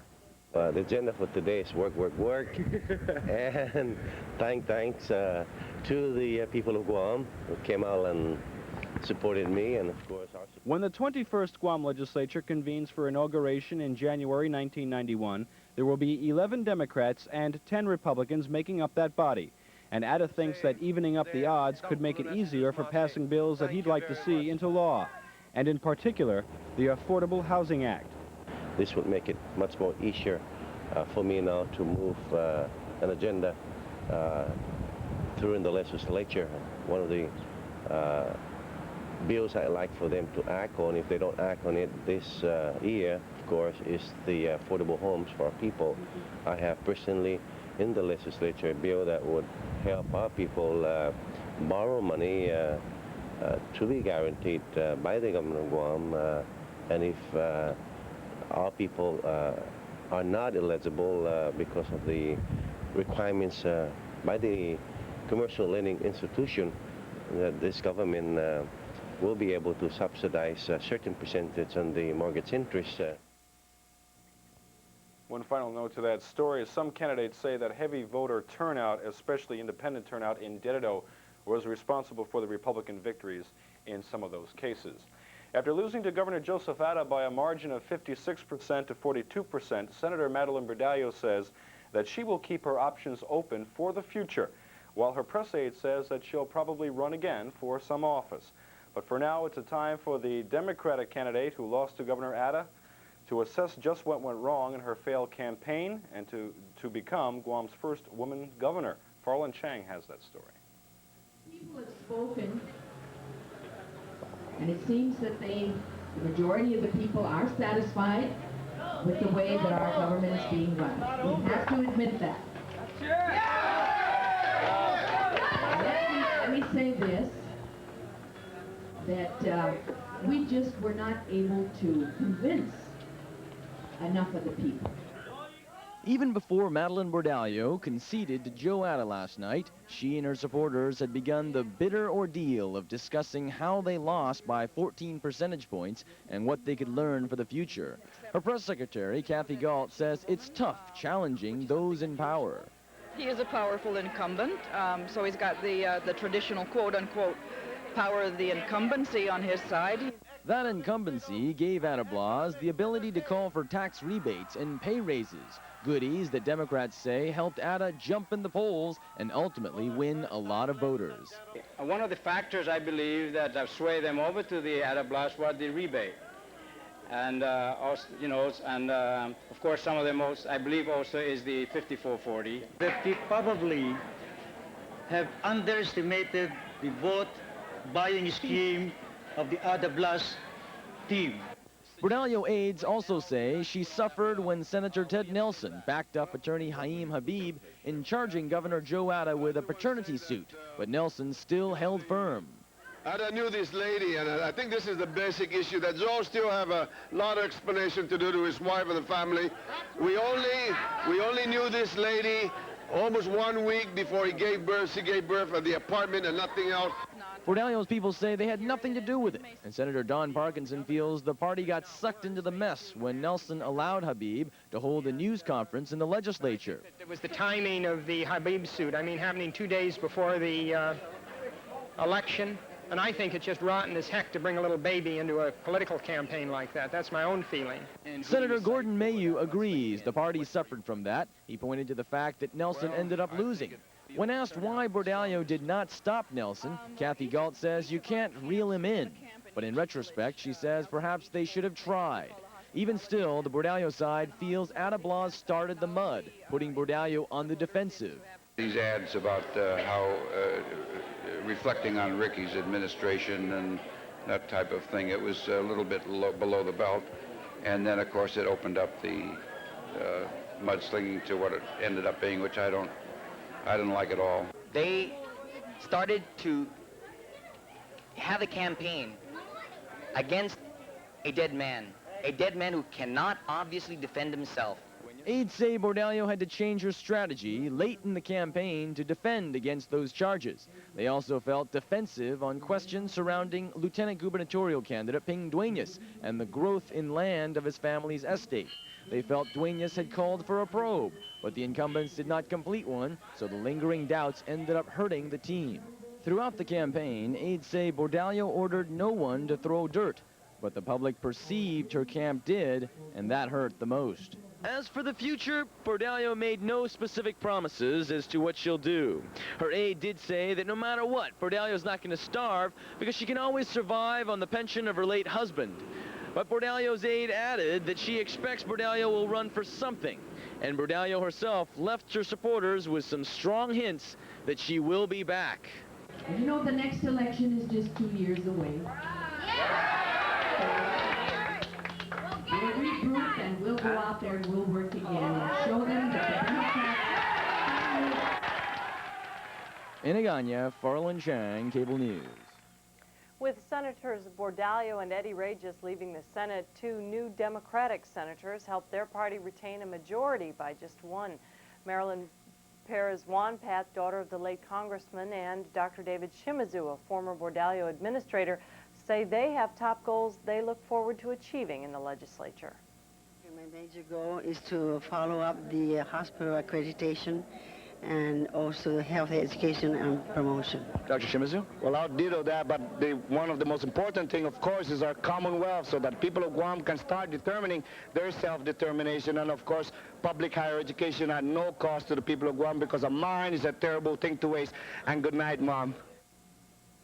Meanwhile, Democratic newcomer Mark Charfros just missed making it into the top 21st spot. He says he's glad he did pretty well for a newcomer, but he's learned that you need money to campaign for senator. If you're going to win a campaign now in this territory, you must extensively use the media. Pocket meetings are not that effective anymore as compared to radio, TV, and even the print ads. I think that's where the voters are at today. And in order to run a campaign that way, you must have an extensive financial support behind you. Charfros. The sound of black. The taste of black. Johnny Walker. Hi, I'm Bob from Bob's Nursery. We got the best selection of plants and orchids in town. Come down and take a look. Hi, I'm Lenny, and I work at Bob's Nursery, too, and we have a plant for you. Hi, I'm Jonna, the store manager. I'll help you find the plants you need. If you need any landscaping, here's our hard-working crew. And here's the real boss of Bob's Nursery. Come and buy my daddy's plant. Bob's Nursery on Route 16 near the entrance to Barragata Heights. Just call 637-BOBS. I gotta hit my retros and get back to tamooning. Hi folks, old Super Chicken. We got a lot of used cars in this week. We have some real nice ones out there. 87s and 88s running $39.95, $49.95. The wholesale blue book on most of these cars is $6,000 plus accessories, and most of them have. In fact, I think all of them, with the exception of one or two, have air conditioning, automatic and power steering, and what have you. Really nice cars at real low prices. And we'll finance those cars for long terms, very low down. And listen, I said that if you had bad credit, we'd help you get your car. Now, someone wrote me a letter and said, well, I had bad credit and you didn't get me a car. Well, if it's too bad, nobody can help you. But I'll tell you, folks, if you just got a little edgy credit, you come down and we'll work and do our very best to help you get your credit back good again. And if you've got good credit, you can buy cars here for as low as nothing down. So come in and see the dealer, and he'll sell you a brand new car, 91 at 90 prices, and sell you a used car so cheap you can't believe it. And we'll give you grocers from Payless, and remember, all weekend hot dogs and 7-Up and Pepsi-Cola. We love you, Guam. Welcome to the award-winning cable news with the latest local, national, and international news, weather, and sports information. Now the most comprehensive news organization on Guam and in the Northern Marianas, the Cable News Team. Good evening, everybody. Welcome to Cable News. My name is Ken Booth. Half a day, I'm Jane Flores. Thanks for joining us tonight. The Guam Election Commission Board has officially certified the results of the 1990 general election in the territory. Board members gathered for a special noon meeting today where they unanimously approved and then signed off on the certification papers. All in favor, please say aye. Aye. Aye. Opposed, do likewise.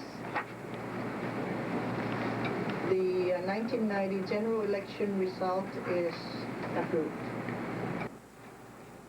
Board members had also a chance today to air some of their observations about the election. Points brought up included complaints about the Guam police, the legality of questionable political commercials, and some minor problems with some precinct workers. Board member Mike Phillips said he received about 10 complaints about Guam police officers. He said many were not hearing, seeing, or smelling anything, and he also questioned some pre-election political advertising. Someone basically go on TV, a candidate, 20 or 30 minutes at a time, repeatedly all day long, for 3 or 4 days before the election, blame certain individuals and blame the Democratic Party for being behind the suit. And if that is found not to be true, and it's shown that that individual candidate knew it was not true, does that have any effect on the election? That complaint is expected to be further researched by board counsel Jeff Cook, but the attorney says for now it appears the election rules have not been broken. Anywhere in here where if a candidate came out and made a clearly, let's say, lying statement about somebody, and it was proved later on that that would affect their whatever had happened in the election. That's my immediate response to it, but I'd have to really look through it. But that question's never really been raised to me. Chairman Gloria Nelson said it was, quote, the best election ever. After winning by more than 5,000 votes, Congressman Ben Blas says his top priority will be gaining Commonwealth status for Guam. Meanwhile, challenger Ben Pangilinan says he'll remain active in the Democratic Party despite losing by 3,000 more votes than his last try. Blas received more than 56%, or 21,390 votes, to Pangilinan's nearly 43%, or 16,437 ballots. We have 2 reports tonight from Farland Chang on how the 2 candidates feel about the campaign and their plans for the future. Congressman Ben Blas feeling good. The night of the election, he won by 13 percentage points, an even wider margin than the last time he faced the same opponent. But Blas did have to spend more, and he admits it wasn't easy. They're all tough, Carlotta. Every campaign is tough. This one was tough as well. And so, but it's over. His opponent, Ben Pangilinan, had stressed that Blas failed to deliver on promises and that he failed to get things done after 6 years in office. Blas called that negative campaigning, but he says he would stay on the high road no matter what. It was tempting, I'll tell you. It was very tempting to be detracted. But we just decided we had a plan. We're going to stick to it. And if it wins, it wins. If it doesn't, at least we won't bow our heads because in shame. Blas feels he won by a larger margin this time because he campaigned in a way consistent with Chamorro culture, that is, being positive and respectful to elders. and he feels his opponent may have been hurt by not doing like he did when he was the challenger. You've never heard me say anything bad about Tony Wampat. I say good things because Tony Wampat was a great guy. He did a lot of things. He didn't have time to complete the things he started, but we can't say he didn't do anything. To say that we started something while we couldn't, no one addressed his promises is unfair to him.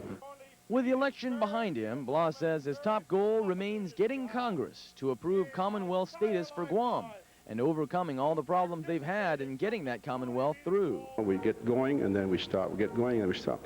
You don't get momentum that way. And so what I want to do is to recommend strongly first that the next session that we have be on Guam. Blas says he feels hopeful that with the help of President George Bush and more than 200 sponsors in the House, at least in the past, Guam will have a new political status within 2 years. I predict that we could really make headway in the next 2 years, and it's just a matter perhaps of just picking up the pieces in the first part of the following year. We have now risen as a people. In the meantime, Blas expects to continue to stick to his game plan of being positive. Let us give the opportunity to the opposition to enjoy, to savor what they have accomplished, but let us continue to remind them that they must exist and they must serve the people of Guam, ladies and gentlemen. When Democrat Ben Pangilinan conceded the congressional race, he assured his backers that their voices will continue to be heard and that they have nothing for which to hold their heads down. Later, Pangilinan assessed the campaign and his opponent, the Marine Corps Brigadier General. What do you have to say about your opponent? Well, I think he ran a good race, and you know, we have to give him credit for that. What I've said in the past and said all evening is we're certainly conceding the race, but we're not surrendering, and there's a big distinction between the two in my mind, and I think in the people's mind.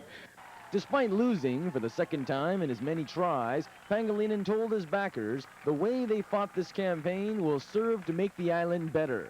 Even still, Pangilinan recognized where he had failed and where Ben Blas had succeeded. The congressman portrayed his ties to Washington very, very well, and was able to convince the people that that those ties belonged to him, and we would lose it with a new delegate. And we, on our end, we just didn't project that enough, that we have ties to Washington, but we just didn't project it enough to the people to assure them that those ties would be there regardless of which delegate sits in Washington. Okay.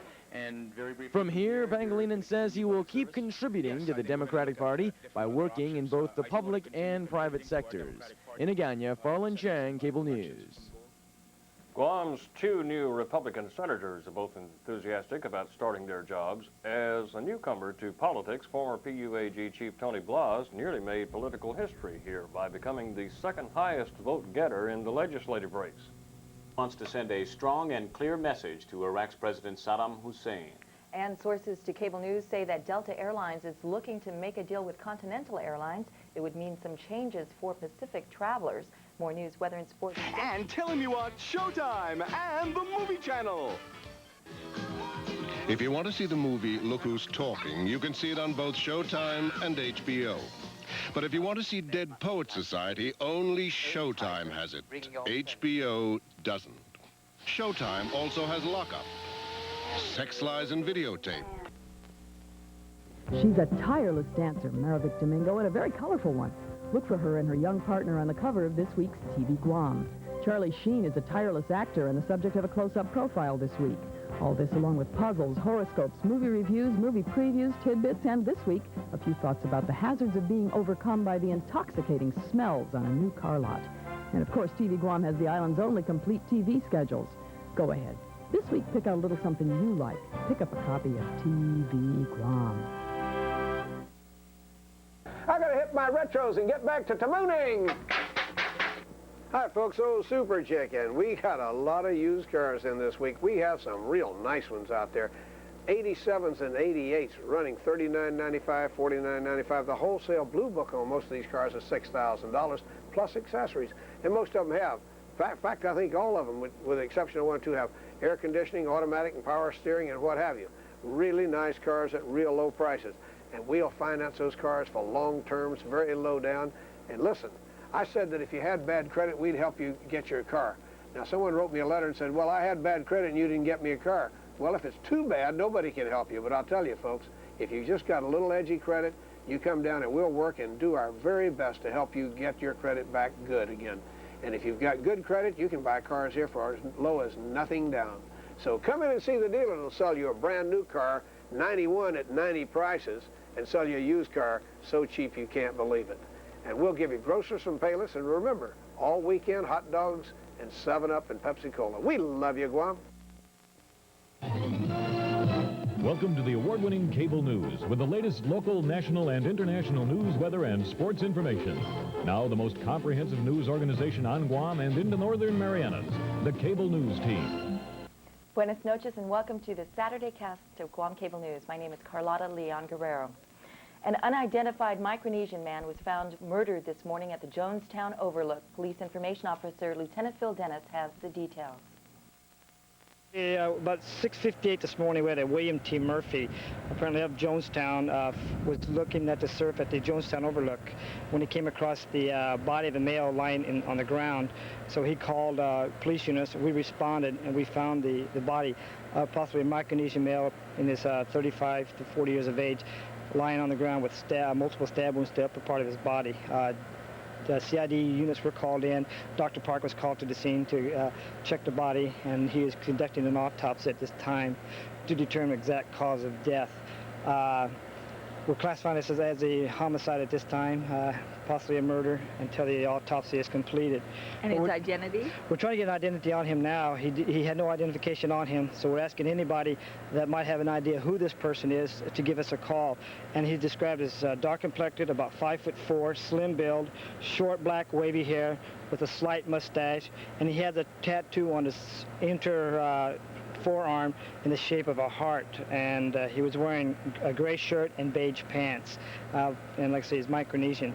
But we have no name on this person. Anybody has information on his identity, give our detectives a call. Now that area is less than 100 yards from neighbors right across the street. Is there any indication that the man was murdered there or elsewhere and brought there? Well, that's what we're looking at now to see if he was murdered there. We've searched the area. What detectives have come up with, I'm not sure. Like I say, it was in front of a couple of houses.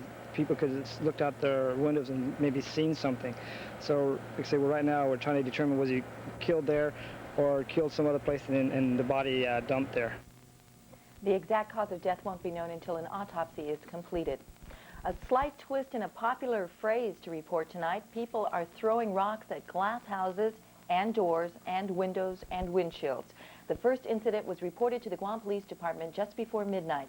Wayne Parks of Agana says someone damaged the windows of the adult bookstore in East Agana. 2 hours later, the front glass windows of Benson's Lumber Yard in Mighty were maliciously damaged. 10 minutes after that, officers responded to a call for help in Barragata. The front glass door of Vesta Market was smashed in. Just before 8 o'clock this morning, Hers Yobek of Manilao reported that the front windshield of his car was damaged while parked at his residence.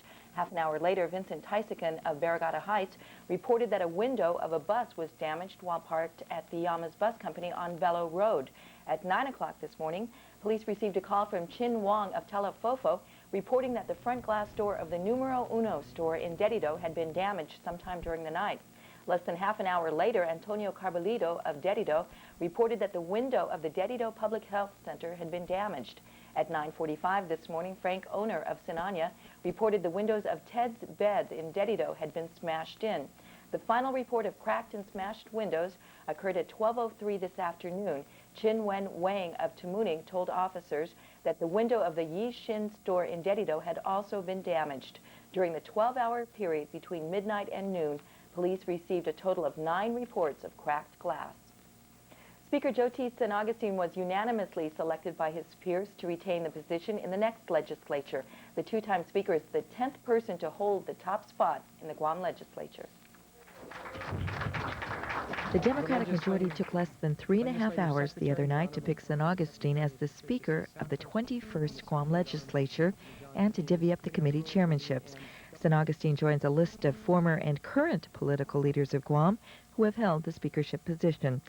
A.B. Wonpat was the first Speaker of the legislature. He was also the second, the fourth, the fifth, sixth, and seventh. After his lengthy career, he went on to serve as Guam's delegate to Congress. His daughter, Senator Marilyn Wonpat, was just elected to the 21st. The Speaker of the third Guam legislature was Francisco Leon Guerrero. He's best known for his work on the Organic Act of Guam. Carlos Taitano was the Speaker of the 8th Guam legislature. He's a businessman now living in California. Both of his sons are still active in Guam politics. Joaquin Areola held the top spot for 2 consecutive legislatures, the 9th and 10th. He is a prominent attorney and the husband of Senator Bel Areola. Florencio T. Ramirez was the Speaker in the 11th and 12th. He's become an effective lobbyist for senior citizen rights, and he also serves as a board member on the Guam Election Commission. We all know what happened to the Speaker of the 13th and 14th legislature, Joe Atta. He made history 4 days ago when he became the first incumbent governor to win re-election. Senator Tommy Tanaka was popular with the voters when he was Speaker in the 15th and 16th, and he's still a top vote-getter, finishing last Tuesday in the top 5. Senator Carl Gutierrez was also the Speaker in back-to-back legislatures, the 17th and 18th. He was just reappointed to the chairmanship of the Ways and Means Committee for the 21st. Senator Franklin Kitagwa was Speaker during the 19th Guam legislature. He has a doctorate degree in education and once served as the director of the Department of Education. Senator Joe T. San Augustine joined this illustrious group 2 years ago as Speaker of the 20th Guam legislature. With the support of his colleagues, he has the job for another 2 years. Congress is coming to the conclusion that war against Iraq is a strong possibility, and the American people are already being warned to prepare themselves for major conflict in the Middle East. Wolf Blitzer has the latest. For the first time in Operation Desert Shield, the Pentagon has suggested there's an actual timetable for resolving this crisis one way or another. Defense officials say they are no longer thinking in terms of rotating troops every 6 or 8 months. And with the potential size of the U.S. military presence in the region reaching more than 400,000, officials say something has got to give. Either Saddam Hussein backs down or the U.S. goes to war. Because of the drain on manpower, the U.S. will no longer have the option of rotating fresh units to the Gulf to relieve weary soldiers. Defense Secretary Dick Cheney signaled this new direction when he confirmed that additional U.S. troops being sent to the Gulf will stay there for the duration of the crisis. They are not going there as replacements, but rather to be added to the forces that are already present. Officials say the troops already in place or on the way will be the ones fighting if the Iraqis refuse to pull out of Kuwait. In deploying this number of forces, the United States has really deployed all of the, not all, but most of the available forces that it could have for the theater. And there's really very little in the way of reserves that can be sent out to rotate, to replace forces that are in the theater. It will be January or February before all of the new forces are in place. And military planners say they can't keep those troops in the desert forever. The forces won't stand for it, neither will the American public. Cheney backed away from suggestions that the U.S. simply threaten the Iraqis with nuclear weapons. I think we've moved away over the years from the Eisenhower strategy, and the Eisenhower strategy worked at one point. I would not want to argue a strategy that is based solely upon the proposition that the United States would rely on nuclear weapons to deal with this kind of situation. Meanwhile, an Army soldier on duty in Saudi Arabia has been found dead in a shower. This is the 45th U.S. fatality since Operation Desert Shield began. Military officials say it appears Sergeant James Wilcher died of natural causes. The 25-year-old had been stationed at Fort Bliss, Texas, before he was sent to the Gulf. A hearing will resolve a dispute over whether there's a settlement in a lawsuit brought against Imelda Marcos by the Philippine government. The lawsuit filed in Los Angeles is an attempt by the Philippines to recover money it says was stolen during the rule of the late President Ferdinand Marcos. Mrs. Marcos's attorney claims the government has agreed to settle. He says Mrs. Marcos will return 60% of the funds in Hong Kong bank accounts she controls. The Philippine government claims that only the groundwork for a settlement has been laid, and there is no settlement just yet. While Mrs. Marcos said nothing in today's hearing, she tearfully told reporters outside court that she's tired of her legal battles. She says she wants to return to her homeland with her husband's remains. The Philippine government has refused to let Mrs. Marcos or her husband's remains return. We're going to break here for a word from our sponsors. Stay with us. The news will continue. Hi, I'm Patty at Jerry's. We have mini specials and promo items throughout the store this weekend, like Rave Hairspray, 99 cents, Colgate Toothpaste, $1.77, Surf Laundry Detergent, family size, $6.99, Lux or Lifebuoy Bath Soap, 3 for 99 cents, Sunlight Dishwashing Liquid, $2.99, 48 ounce, Hanes Underwear, boys $3.99, men's $4.99, that's 3 in a package, Snuggle Fabric Softener, 96 ounce, $3.99, White Rain Shampoo or Conditioner, 99 cents, Kleenex Facial Tissue, 300 count, 88 cents. Come down to Jerry's and save. You'll be glad you did. We're lucky to live on such a beautiful island, except for one small problem. It's hot. The Carrier Man is here to fix that. Backed by the world's largest air conditioning company, Carrier has the selection and service that can make life here just about perfect. My Carrier Man, ah, my Carrier Man. Call your Carrier Man today, he'll make your home feel right. The presidents of Germany and the Soviet Union today entered a new relationship based on respect for each other's borders, needs, and accomplishments. German Chancellor Helmut Kohl and Soviet President Mikhail Gorbachev signed a 20-year non-aggression treaty, one of the most important documents ever drafted by Germany and the Soviet Union. Both nations pledged not to attack each other and to honor the borders of all European nations. The treaty also lays groundwork for desperately needed financial and technical help for the Soviet Union. There's a touch of symbolism in the Gorbachev visit to Berlin today.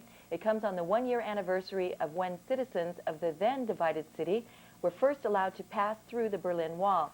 Germans unveiled a plaque at the wall today honoring the historic date when it first started crumbling down. Today, 3 people talked with reporters about what it was like for them when political reform swept through their country 1 year ago, beginning with the man who was in command of the border guards at Checkpoint Charlie. The difficult thing was that we had to adjust ourselves first, because we built the wall. It wasn't supposed to be torn down so soon. It was supposed to stand 100 years. To think about November 9th and the Brandenburg Gate sends shivers down the spine. I wanted to go through, and I was convinced no one would stop me. The empowerment of nurses, that was the theme of a special forum held in Human today. A room full of nurses gathered to hear from FHP California's Director of Nursing, Linda Young, talk about politics in an organization and the power of nurses. What we're doing is attempting to teach the nurses about their responsibilities in terms of power and politics in the organization, how to become organizationally savvy, to grow within the organization, to go up the organizational ladder, and to do it appropriately. Young specializes in nursing organization and management, development of policies and procedures, and nursing education. This is the educator's second trip to the island. She says she finds that it's easier to teach her course here because Guam is such a political island. I think that the political nature of this particular culture is one that makes this information easier to impart. People here are politically smart, and so, therefore, I don't have to spend as much time talking about the basics. They know them. Nurses attending the forum earned educational credits as part of their license requirements. Scientists at 2 Midwest universities are studying ways to make airplanes safer. The purpose of this study is to improve the methods and procedures used when inspecting and maintaining airplanes. Margaret Lowry has more on this story.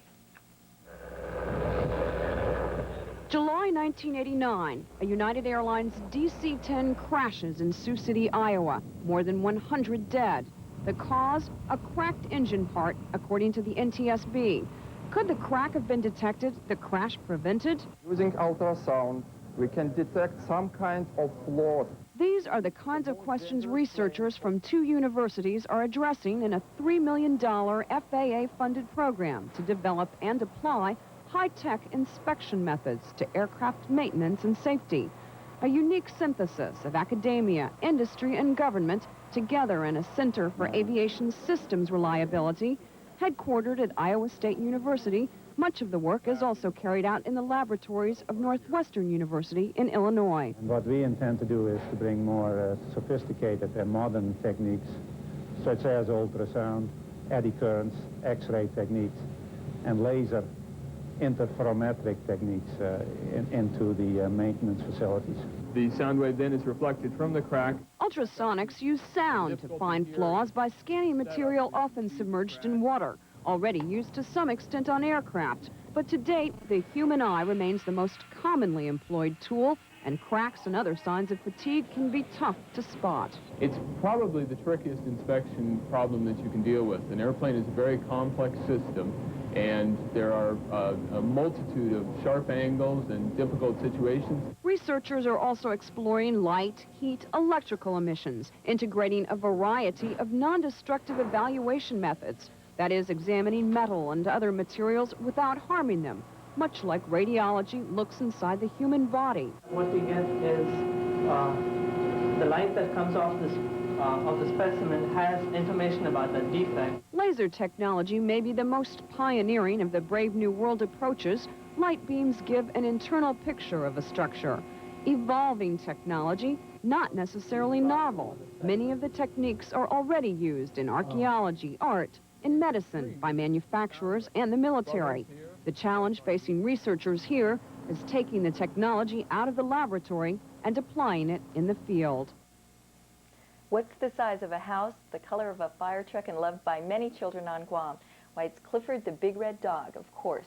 That colorful character and his creator, Norman Bridwell, are on Guam, here to promote the importance of reading. Jacqueline Chandler reports.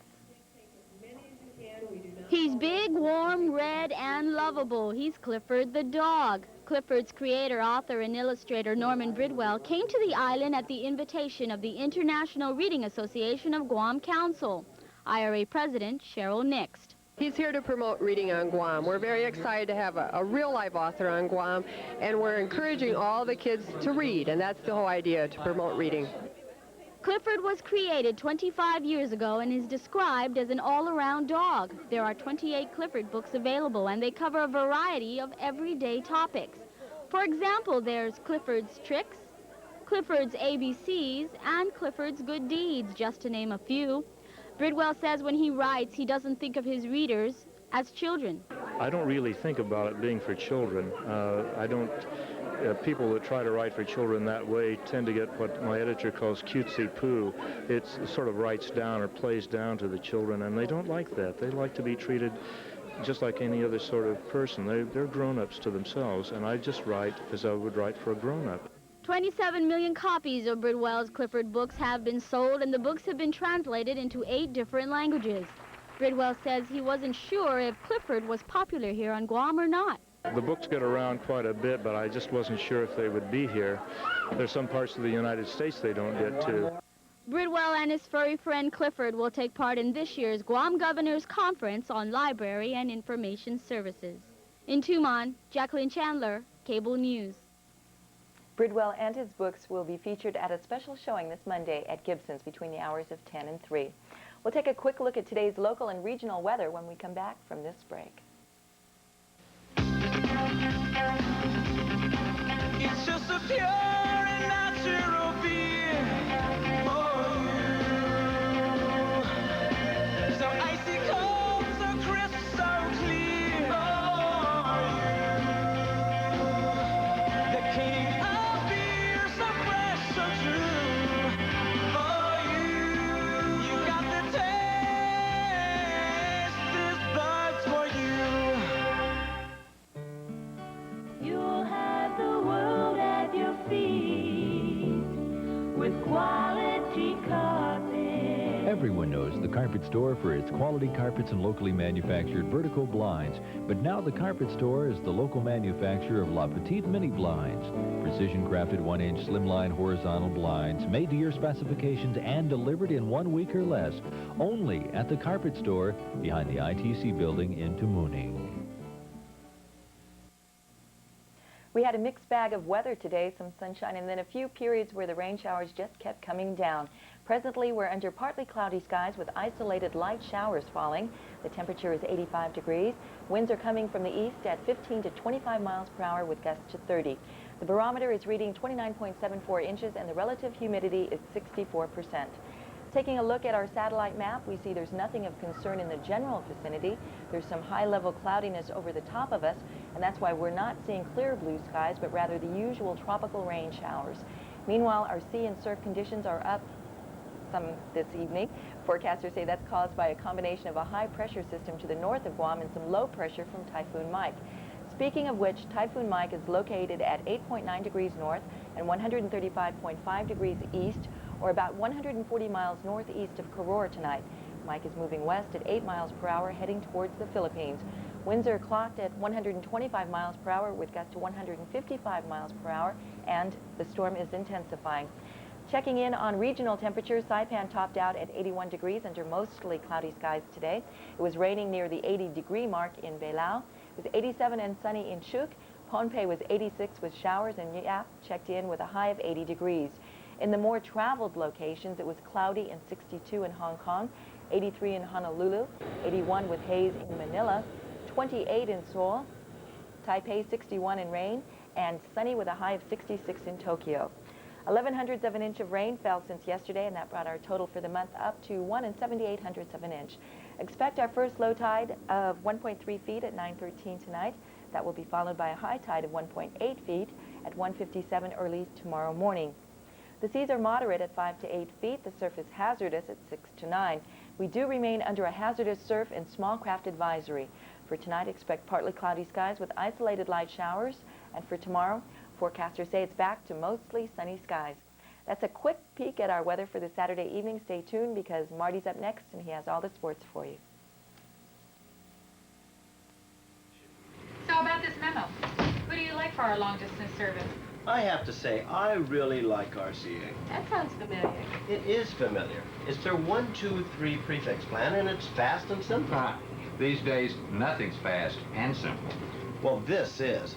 Before you dial country code, area code, and so forth, just punch in 001, 002, or 003. So what's the difference? 001, that's direct dial, and really fast. And what's 002? That's RCA operator assistance for person-to-person, collect, or international credit card calls. And 003? Okay, say you're using your phone outside of the office and you want the charges put on the company RCA account. Just use 003. Simple? Simple. Looks like RCA did it again. Well, that does sound familiar. So will this. Do it. Like you say, boss, if there's a better way, look to RCA. Hello, everyone. If you were with us last night, you saw Cable Sports All-Island football selections. Well, last night, the league's coaches gathered to make their picks. All 6 teams were represented, and in many positions, some heated debate was required before agreement could be reached.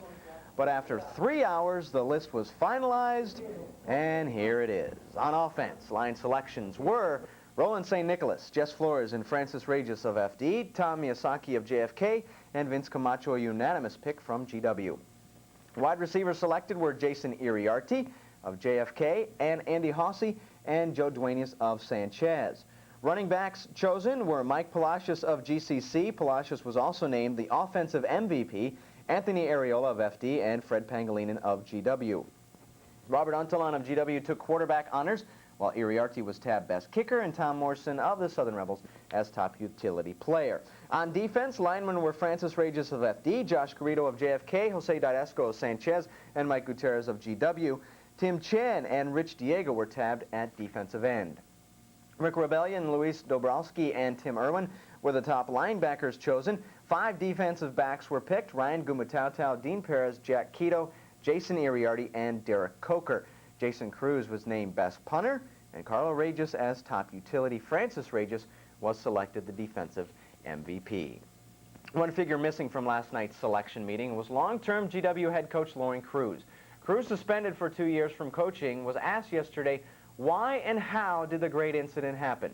I asked him if it was something he knew about but ignored. I did not let anything intentionally happen. It was just what you call site oversight, and then the board of control will affirm that.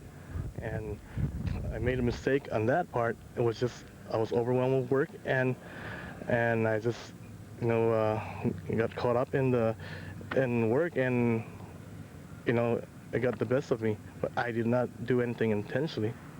So can the wounds ever be healed?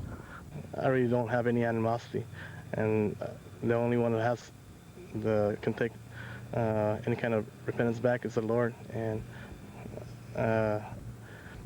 it's gonna hurt, and yes, it's gonna be long in my memory, but I can't.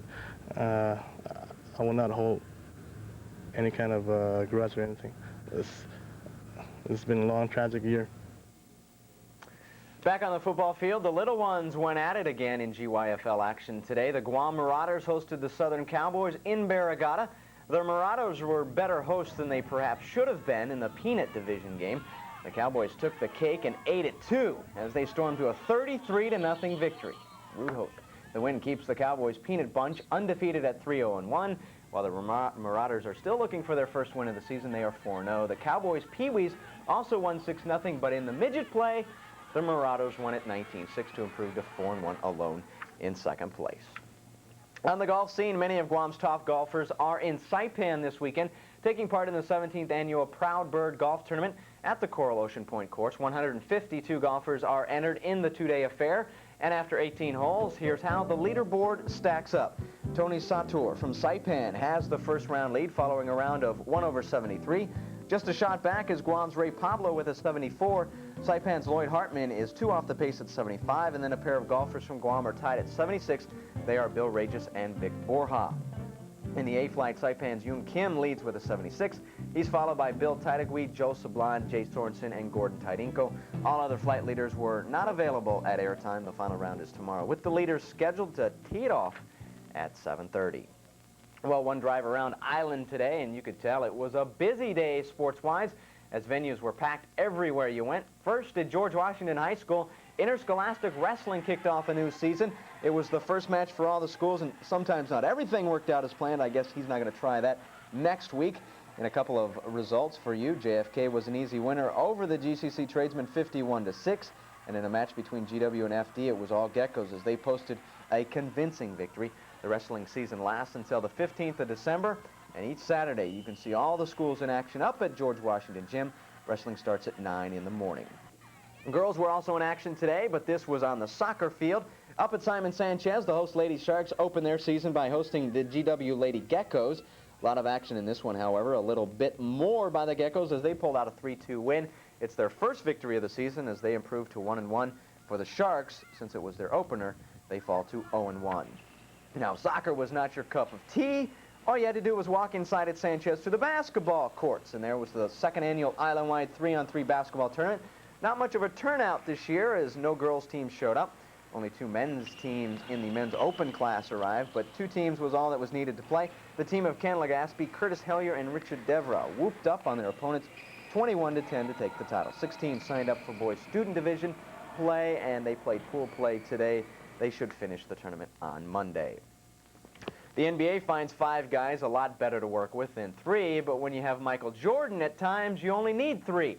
The Bulls, off to a very slow start this year, took their act to the Garden in Boston to play the 3-0 Celtics, and look at Jordan. Skying for 41 points, most of them from above the rim. Celtics had no defense, no solution, and ended up with no win as the Bulls took it 120-100. Elsewhere now around the league, Indiana beat the Cavs 122-107. Milwaukee was 8 better than Washington. Minnesota routed Charlotte 106-77. Dallas knocked off Orlando 111-99. Seattle kept Denver winless 135-129. Golden State piled it up against Atlanta 143-128. The Lakers finally were winners after an 0-2 start. They beat Sacramento, and in a rematch of last year's finals, Portland down Detroit 113-101 for a little revenge. And finally, Minnesota Vikings place kicker Donald Igwe-Buike is free on bond tonight after turning himself over to customs officials earlier today. Igwe-Buike and 2 others were indicted this morning for trying to smuggle $1 million worth of heroin into the country from Nigeria. That's it in sports. Carlotta will be back with a recap in just a moment.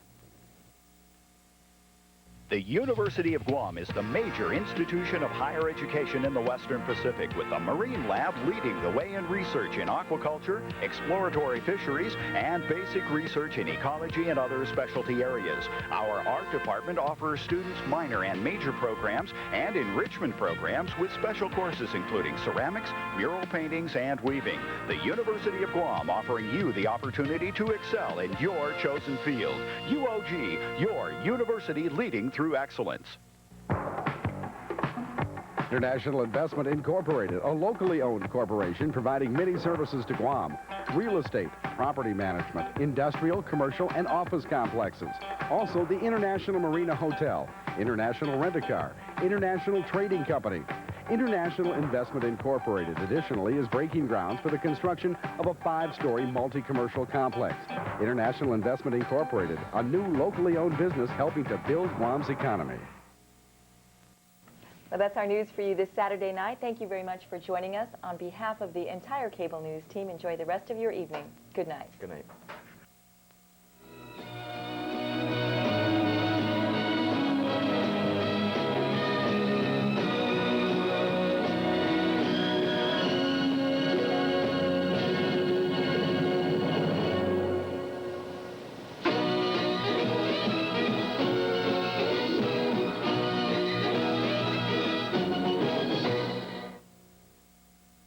Tune in to Cable Forum every Tuesday evening when we come into your living room with the issues representing all fields from on and off our island, like AIDS on Guam, the deterioration of our reefs, the sexual abuse of children in a large number of families, the abuse of our elders, both sides of the abortion issue, the Commonwealth decision, and the election process and its candidates. We also bring you the leaders of our island like Delegate Ben Blas, Bishop Apron, governors and lieutenant governors past and present, and senators. These are the decision makers, and we invite you to ask them thought-provoking, sensitive questions directly and get involved with the issues facing our island. Participate live by phone from the comfort and privacy of your own home. Cable Forum with Ron Tangy, giving you a chance to make your views known to the people who count. Cable Forum, Cable Channel 6, every Tuesday at 7:30 p.m. Brought to you by Guam Memorial Health Plan, Acura Motors, Micronesian Divers Association, IT&E, Dial Rent to Own, Nambo Insurance, the University of Guam, Standard Office Supply, Shaky Sizzler and Taco Bell, Shell Guam Incorporated, Topsy Distributors, the Sinahan... Only Showtime has Psycho for the Beginning, an original Showtime movie. Showtime exclusives. Here you see them, there you don't.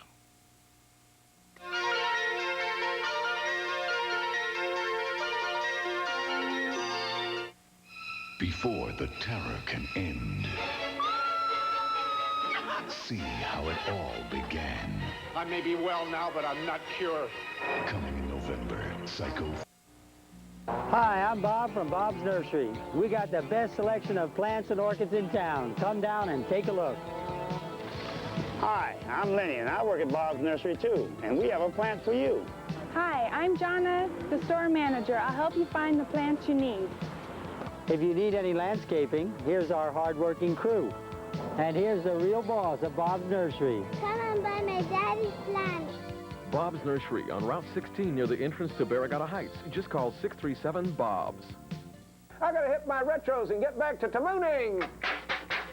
Hi, folks. Old Super Chicken. I want you to go over